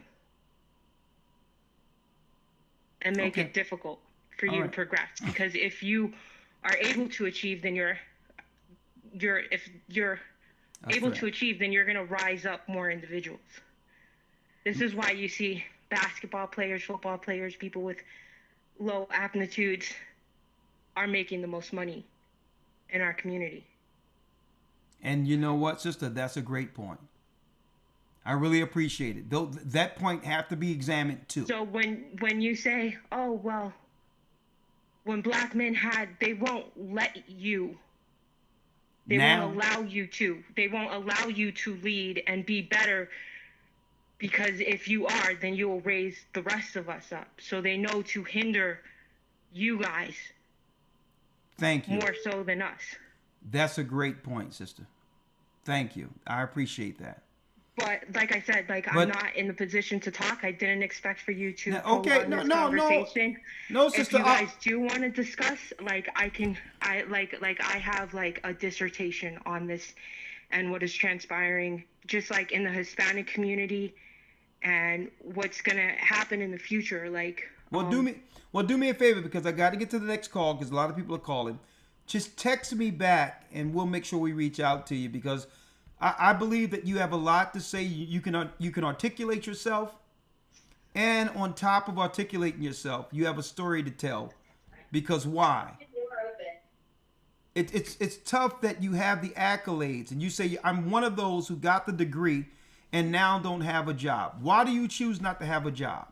I don't choose. I'm not. Okay, so like I said, if you read the Peter principle, where this is why we have presidents like Donald Trump and Kamala Harris running. The last competent president that we had only had two last competent presidents. Well, sister, I'm asking. I'm trying to get to the bottom of your story. I'm not choosing to not have a job. That's what I'm trying to say. Okay. All right. So I just pray and I wait. When God gives me my opportunity, then I will have it. But other than that, I don't know. All right. Well, don't worry about it. You got my phone. You got the phone number. Text me when it's done, and we'll reach out to you to have a discussion. Okay? Absolutely. Thank you. And I'm just so surprised. I'm like, you made it through. Bless you guys. Bless Keep you. doing it. Bless you. The work that you do. All right. Thank you. You're brave to do this, because I couldn't show my face on television. Well, it's fine. It's fine. Listen, the fearful will have their day in the lake of fire. Okay. Someone have to stand up and be courageous, stand for our people. And guess what? It's in you too. Thank you. Blessings. You can hang up, all right? All right. I'm going to tell you, it's good to hear young ladies and young men who can articulate themselves and understand and quantify what's going on in the earth. But I would like to say this, and I want people to understand that. This is why the piece I wanted her to understand. Hey, do me a favor, 830. Please turn down the video because I have you on the phone, okay? It'll feedback. All right. They intentionally begin to, especially for black men, move us out of the college realm and started promoting more so college to our women. And they did that based on because they understood that the model of the 60s and 70s of educated men would threaten the system. Our education would automatically go into protecting and educating our community. So they was like, no, we can't have another Martin Luther King or Malcolm X or somebody else who was articulate to come in and protect the community. So they leaned towards our women, not that they cared about our women. Okay? They leaned towards them to prefer them over us, knowing what we do with the education and I would transfer it back to the community. We can have a lot of educated within our community, right? Right now, look at all the educated. But look at the state of our community now. So they intentionally said, we're going to deal over this side. And if there's any men that are educated that are black men, we're going to choose the gay ones. The Don Lemons. Okay, the conquered men that are already defeated. If you're already defeated by being up under a man, how can you take down the enemy? See? So they strategically said, you know what? The regular man, the man who feared God, the strong men who will protect family, nah, they have no place in this world as far as authority goes. Only the defeated and the victims will we promote over that particular community. 830 area code. Hey, what's going on, Elder? How are you doing? I'm doing good, sir. Floor is yours. Okay, well, I first just wanted to start off by saying, thank you for the work that y'all do. Shout out to yourself and Elder Loya and all the rest of the elders that have been around for a while. All praises be to the Most High. All praises be to the Most High. Just kind of like quick kind of background, I guess. I've been following the church for quite some time, like way back when y'all was doing Blog Talk Radio. And a lot of the stuff that y'all used to talk about is like coming to fruition right now. I mean, it has been throughout the years, but I mean, like the lead up to it, like right now, it's like kind of like a grand showcase. And I don't think people really understand, to your point about with the education, it's kind of like when the scripture says like knowledge puffeth up. So like we get out here and we do get all of this education, but like you're saying, at the end of the day, how is that going to get us like salvation, or like what is that going to do for us in Christ? We got this education and we can't even get a job. And they were telling us years ago, basically like they're shifting everything into the technology sector or into like healthcare, or the technology that would drive healthcare. And they would be telling us like in school and high school and stuff, like, when you graduate college, go look for a job in like information systems, saying like technology, do something that has to do with some type of technology, which is basically would have been like the introduction to the AI. So we're kind of like that AI generation. Yeah. I was born in 92. So like I grew up when internet kind of first came out, was kind of like my preteens into like my manhood, I guess, was like internet first came out. We kind of got social media, all of that stuff. So it's affected my generation the most. But like to kind of reel it back in, like I said, a lot of that stuff that y'all used to talk about is like coming to fruition now, like the digital angel and just like a lot of stuff, like the lesson that you're always talking about, like the path to the mark of the beast, like all of that stuff, like from way back in the day, like a lot of that stuff is coming to fruition.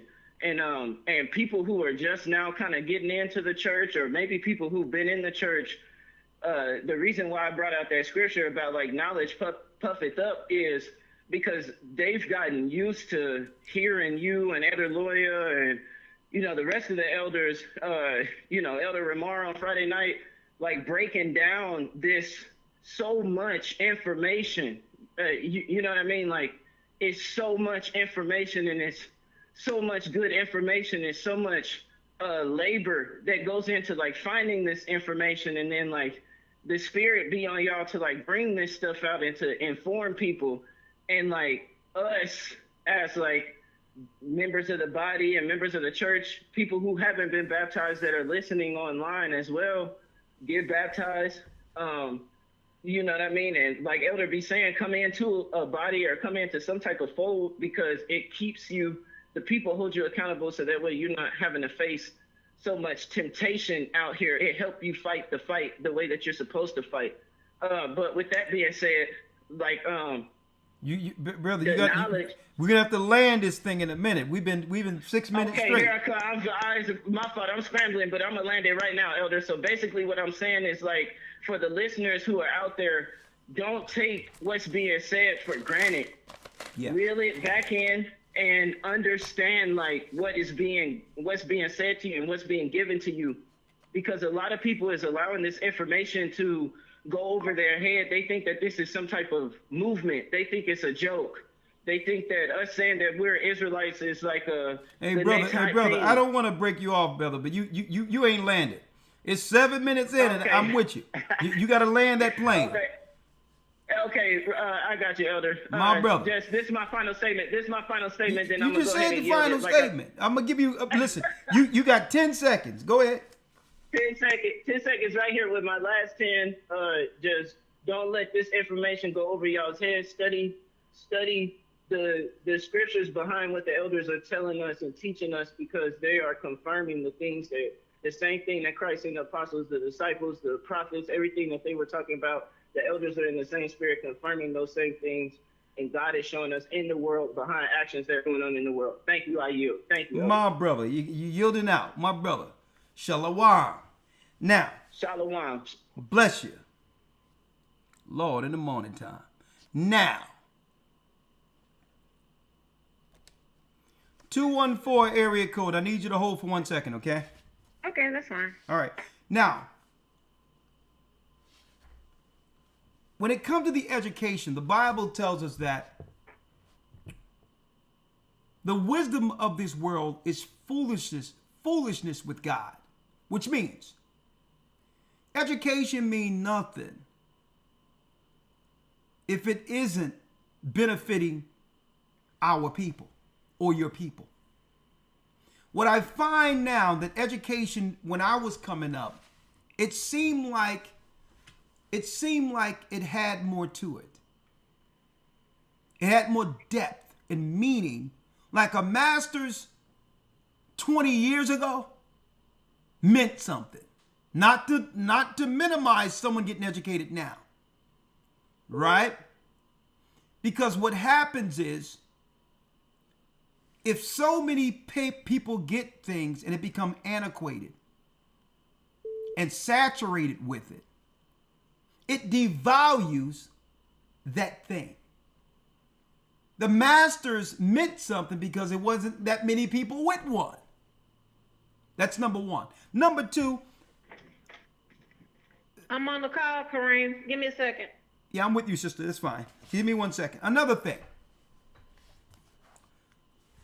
It's what you're getting educated for. Could it transfer into something essential that can help your people and help yourself concerning what's to come? Will there be a space where that particular degree would mean something in the real world outside of school? The next thing, what I've found, not all, but some people get educated because they would like for themselves a status symbol. okay, to tell people I have this, whether or not there's a benefit of having it or not. Just to say I have it, which is pride. That's pride. A status symbol. Some people I've seen it, get educated, so that now they can use that as a tool for argument. To shut down those who don't agree with them, to claim, well, hey, how can you tell me? I have a master's. So now, an argumentative person have received paperwork to justify them being argumentative. At the end of the day, to learn is good. To have an education is good. Okay? But then we can't have self-adulation and have pride come in to where we cannot condescend to the lowest man and be real strictly because Esau told you that he gave you a piece of paper. Okay? It's all about humility and having that transfer into benefiting your people at the end of the day. Okay? Or it's just a piece of paper. Yes, how you doing, 214 area code? I am wonderful. How are you doing? I am blessed by the best, and his name is Ahaya. Your name? My name is the one and only Kim Toomey. All right, talk to me.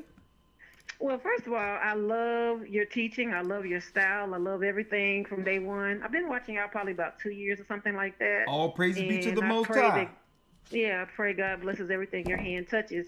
I don't even know where to start because you talk about so many things, and I love the fact that you educate people. I find a lot of people, even if they do study their Bible, they don't study God's adversaries, and I find that to be a huge problem.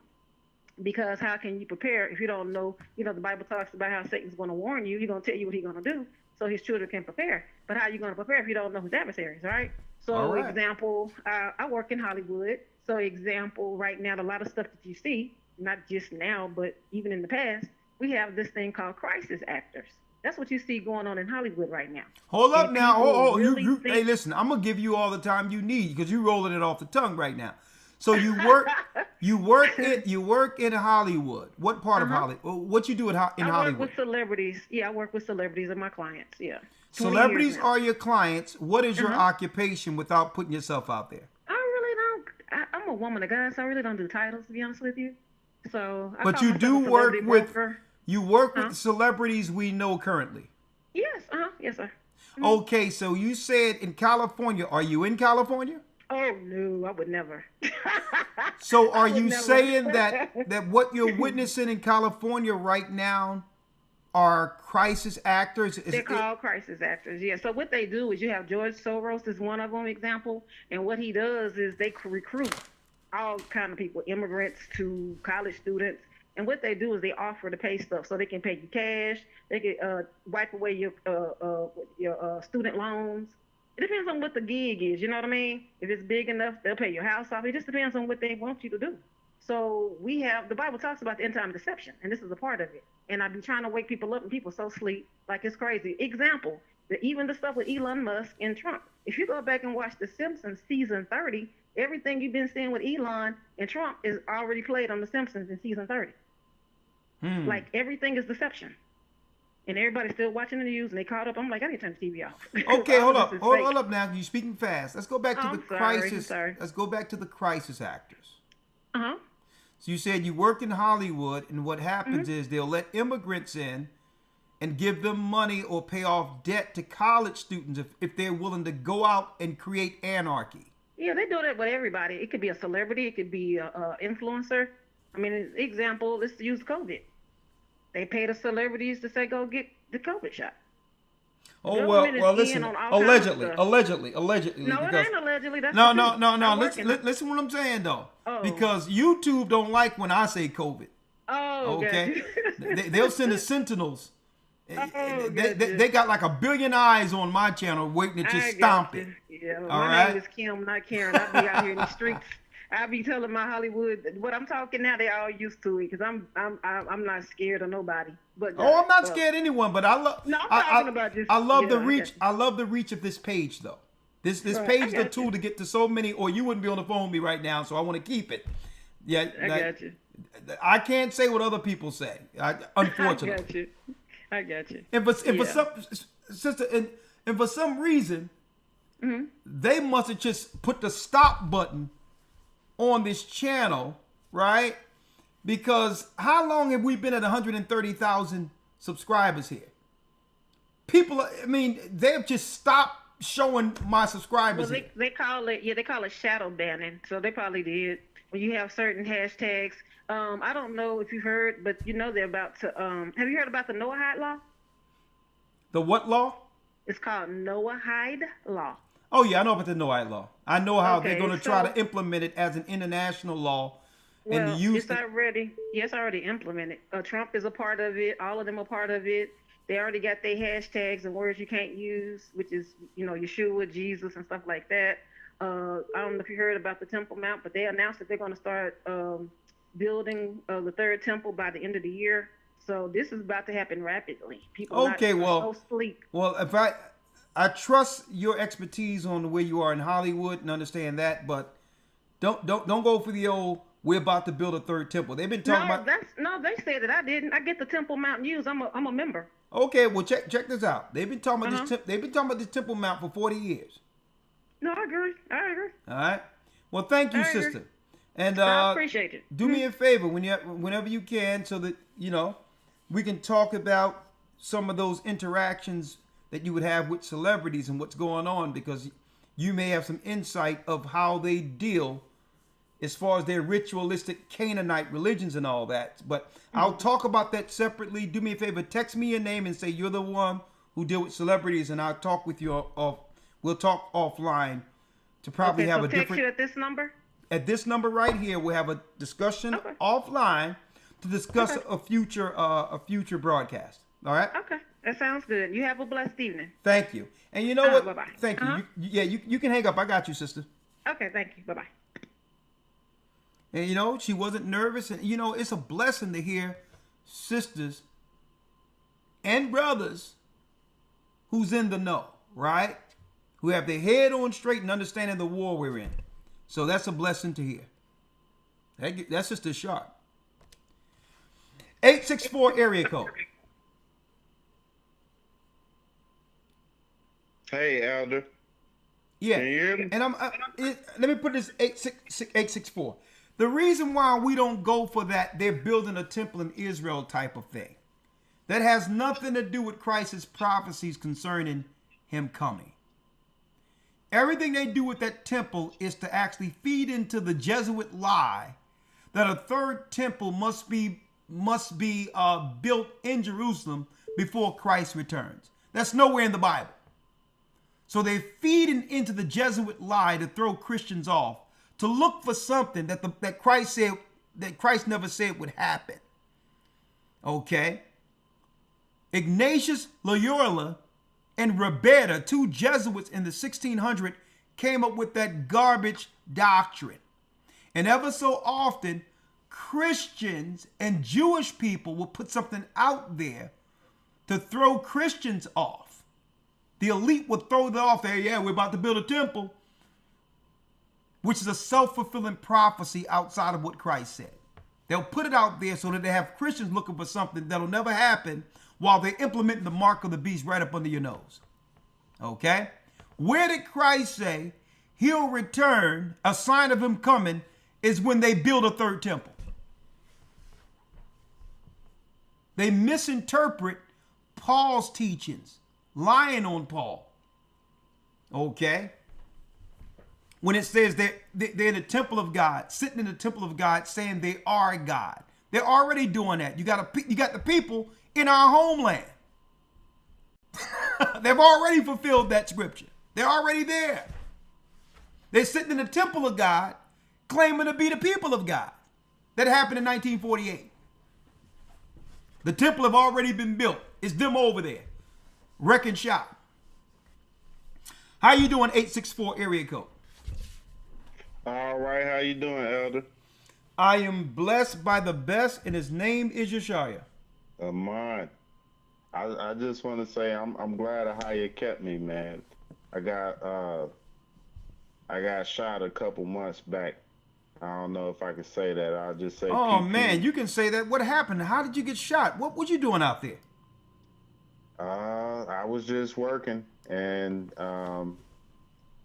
I guess somebody decided I was their problem. But when I was walking out the door, I guess this person followed behind me, and they got me about 8 times. Well, the police report said they found 10 shell casings, but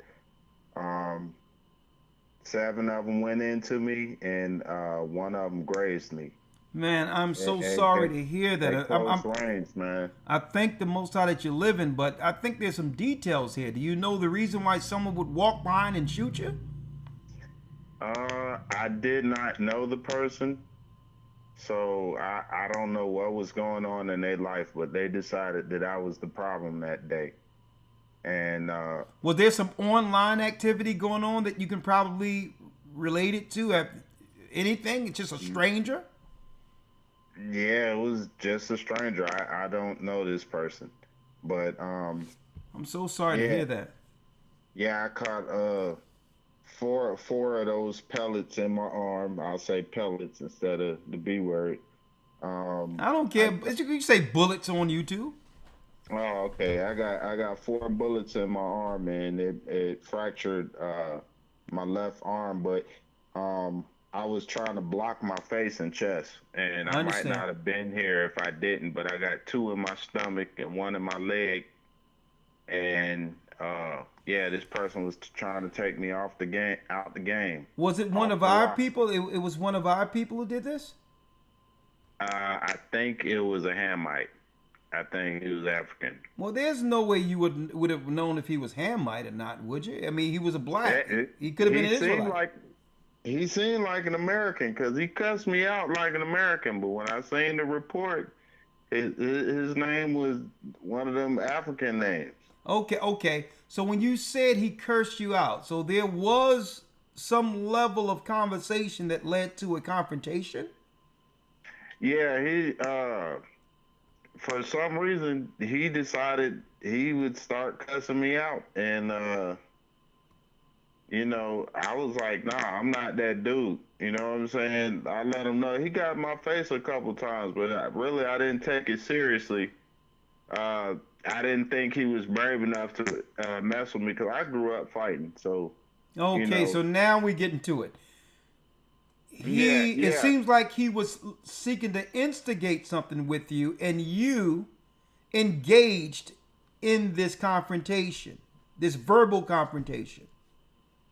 Yeah, he started cussing me out for no reason. He was like, "Come outside." I was like, "Nah."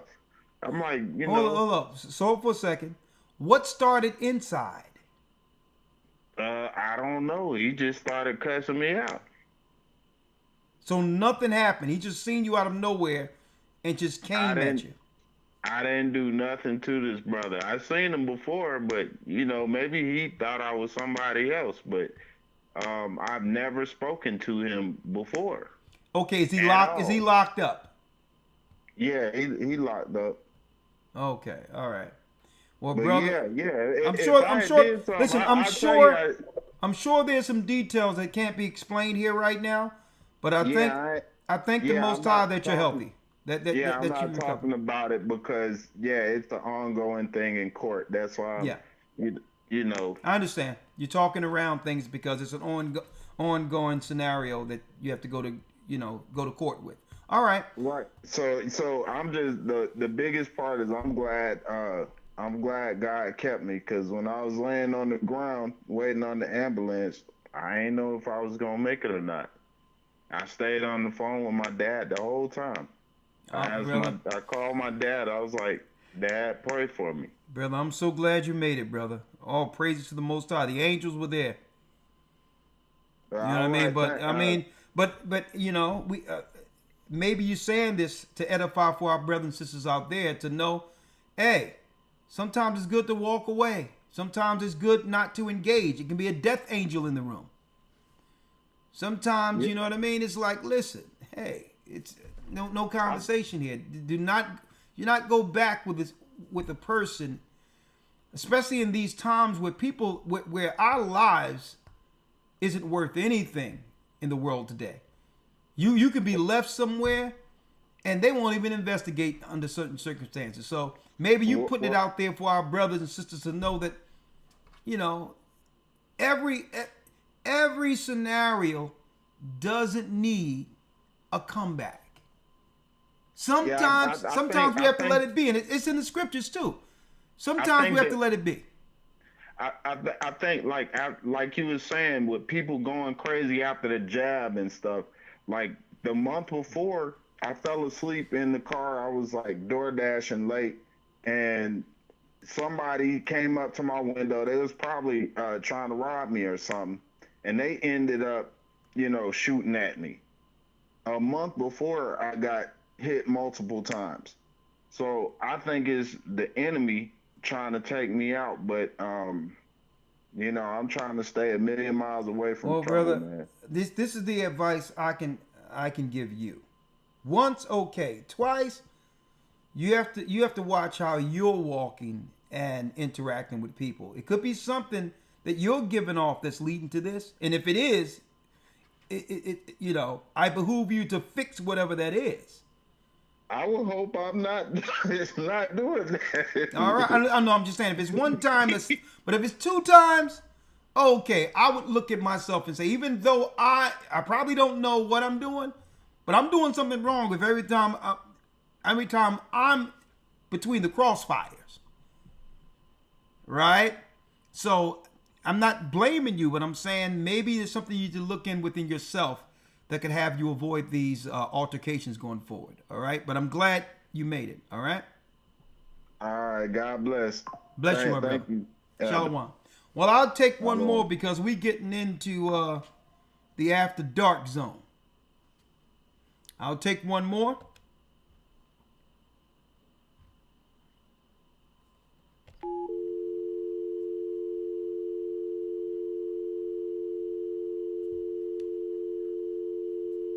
Hold on. I'll take one more here, and that will conclude our broadcast for this evening. 1 second. All right. Right there. 609 area code.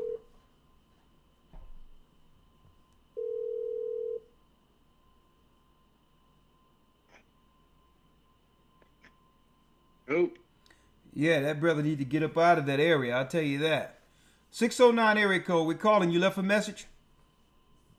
No, I was calling in regards to, I'm in New Jersey, and I would like to know where your fellowship at on Saturday so I can join y'all. Okay, what part of Jersey? Atlantic City area.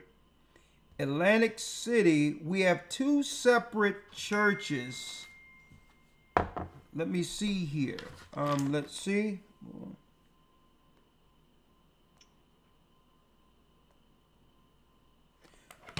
I'll tell you what. So I'm going to put it up here real quick. I'm going to have you in Atlantic City. So the closest church we have, I think we have one in Central Jersey. That's not too far. How close are you to? No, you're further from Newark. You know what? You would probably want to come to the Philadelphia church, to tell you the truth. Sounds good. Hold on. Let me get your name, if you don't mind, sir. Mike Brown. Mike. Nice to meet you, Mike Allah. All right. How old are you, sir? 32. 32. How long have you been watching the church? About 2 years. 2 years. Oh, yeah. Did you get the juice? No. Smart man. Let me tell you, I'm hearing from a lot of people that people are just burying people. Ever since they agreed to do what Biden told them to, it's been funerals all over the place. And all the people that listen, are getting spared through this. So I'm so glad you listened, my brother. I'll tell you what, Michael, I'm gonna reach out to you, and I'm gonna have Philadelphia Bishop reach out to you so you can come to the church. All right? That sounds good. My brother. Yes, we do have a church in Orlando, Florida. Yes, we do.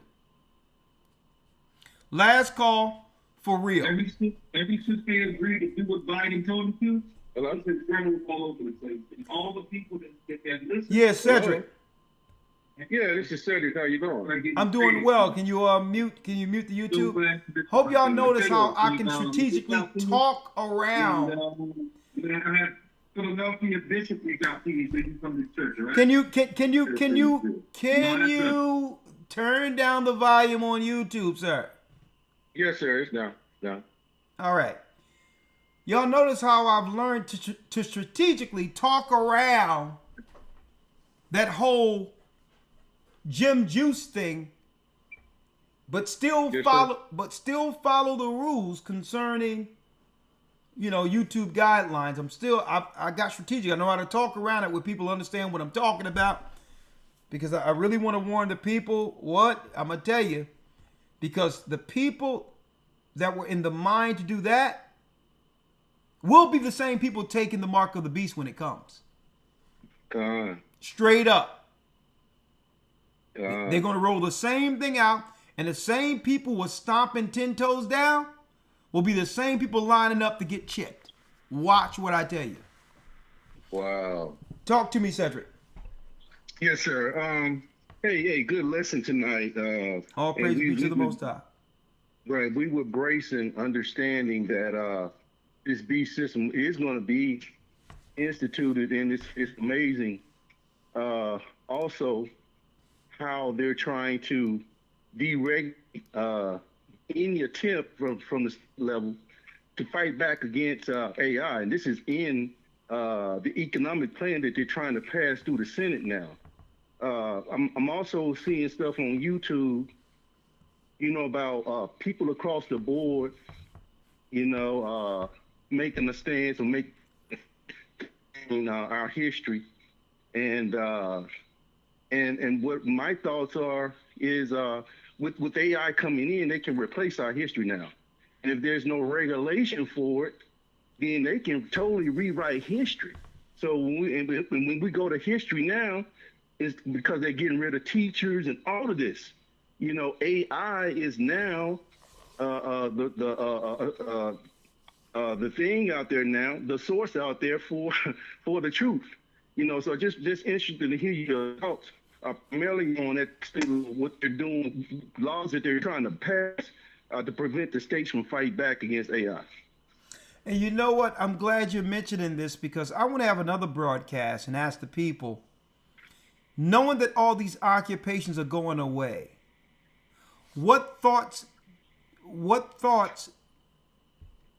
do one have in being able to survive outside of your current occupation? Like, what is the plan, knowing that the majority of jobs are going away? And I'm doing this, I just want to hear the ideas of how people are thinking. Well, in a way where the Most High is moving them. And let me tell you one thing about our people. Let me tell you, we persevere. One thing about us, we are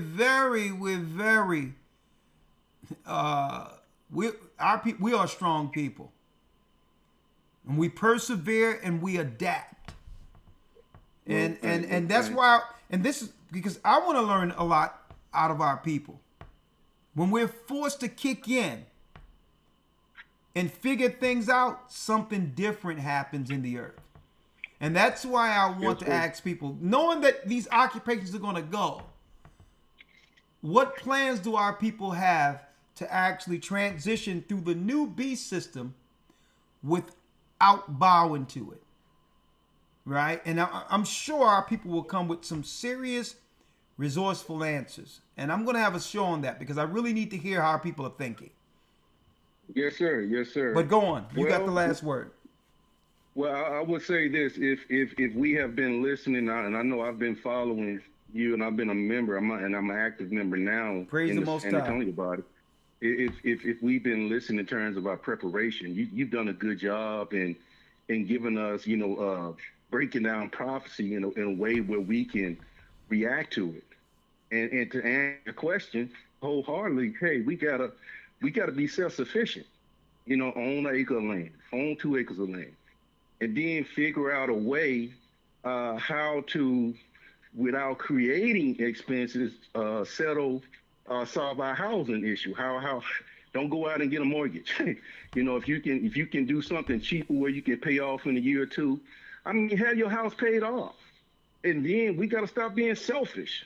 Is the real deal. Instead of investing in ourselves, we need to be investing in our children, because one day we gonna be gone, and what we gonna leave our kids with now, especially now that the jobs are drying up. So we got other opportunities like living life policies, which is it's the same, works like an insurance policy, but you can actually dip into it. If you want to buy a car, once you build it up, you can dip into it, and I mean, it works for you. It's a living I'm not thing. talking about, and that's good that you're talking about budgeting and money and all that. But what about when money's gone? That's the part I want to see, what our people have in them to survive outside of what we've used, what they've come accustomed to. Because once COVID was over and they opened up, we opened up into a new infrastructure, a new economy altogether, where a lot of these jobs they're getting rid of has become obsolete. So let me tell you, our people are resourceful. I just need to hear amongst the people what ideas have come to them. And why? Right. Because I believe if I could just hear this to the people, it's going to stimulate ideas amongst all of us, and other people who may not have a way out can say, you know what? Hey, I can do that. Right? So we're going to have that conversation soon. All right? But hey, yeah, I'm going to tell you, you're going to get a grill, get an LLC, and whip something up. Because people people going to always need something to eat. Yes, sir. All right? Yes, sir. And we definitely got the talent within the ranks. All right. To be at ourselves. My brother. Well, I appreciate you, Cedric, yes, and you're a strong brother in the body, and I hope to see you soon. Blessings. Yes, sir. Thank you. All right. Well, Elder Lawyer, this concludes our broadcast. I thank you for all you do, young man. You, my brother. Yes, sir. Thank you. You have a great night, and let's do what we need to do to continue in this work. Let's finish strong. And brothers and sisters, do not take the mark of the beast. With that, may the Most High be with you. Stay prayed up. Sin not. Man, I couldn't believe I seen that picture of that sister with her baby at her baby's birthday. Man, let me tell you, they're staring into the planetary. They're staring into the avatar. And our people are losing their mind and losing their soul. We have to pray for our people. We have to pray for them. I'm going to tell you, we have to pray for them. Shalom, we're the children of Israel, and we're back. May the Most High be with you. Stay prayed up, sin not. We will soon see Israel, and do not take the mark of the beast. Shalom. HistoryTimes.org. This coming Wednesday, week 3, we're going into the promises of Abraham. We're going to break down all the scriptures in the New Testament that they try to claim in Christianity, that we, being the children of Israel, now that we know we're the children of Israel, it doesn't matter. Okay? So we're going to go into that. All the scriptures they use to lie on us within Jesuit, Satanic, Christian Daba. Blessings. Stay prayed up. We will soon see Israel. And yes, the Most High is calling back Israel. I want to see you all who haven't enrolled. Go to historytimes.org and join us week 3 of your Hebrew and Bible Academy. Blessings. To a land where no man can dwell, we went. The 12 tribes of Israel. So we be Manasseh, the Cubans, Ephraim from Puerto Rico, and Valley from the hearts of Hawaii. The Lord is calling back Israel. Zebulon from Panama, Gad, the North American Indians, Simeon, the Dominicans. Our highest gathering Israel. The Arabs and Africans told us. Together our wives and children then sold us. In the belly of these great ships we traveled in fear. By the rivers of Babylon we found our brothers here. Together us in Colombia, Reuben from Australia, Issachar, the Mexicans. Our highest gathering Israel. Negroes, Benjamin, the West Indians, Levi, the Haitians. I ain't gathering Israel.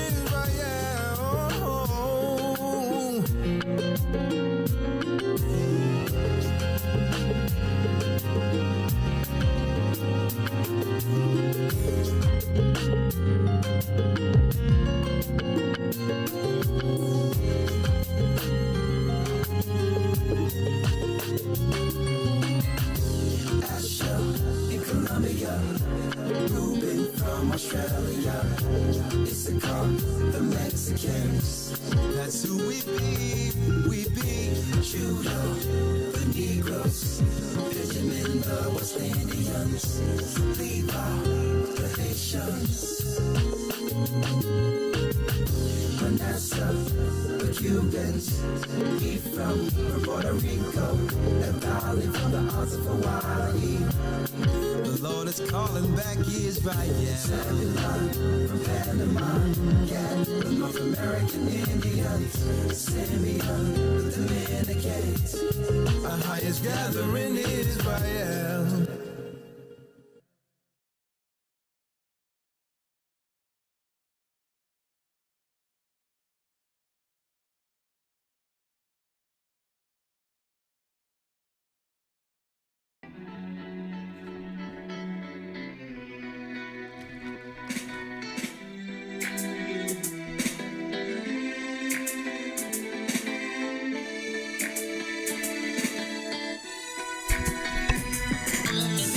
Life still in fornicate. A mind turned to reprobate. Lord, I pray I'm not too late.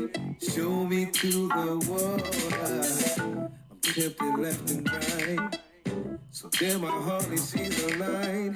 I'm afraid for my life. Show me to the water.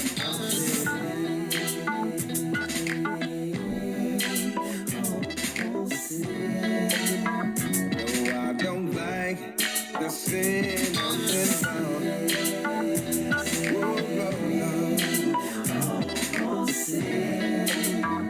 No, I can't stand my sin. No, I was all about the fun, but every time the fun was done, I thought 3 in the field, you will pick one. Show me to the water. Raise me to be a better man. I think I built my house on sand. Point me to this promised land. I need a friend to save me from my sin. Oh yeah. Oh, I don't like the sin of me.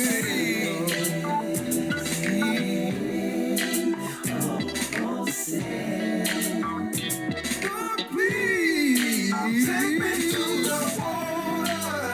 Don't be my friend. I know I'm sin, but I'm going in. I make that sacrifice. Nothing left to do. I'm going down for you, Lord. I'll make that sacrifice. To you, I'll give my life. single day, Lord, I will. I'll lay down my life. Oh, I will.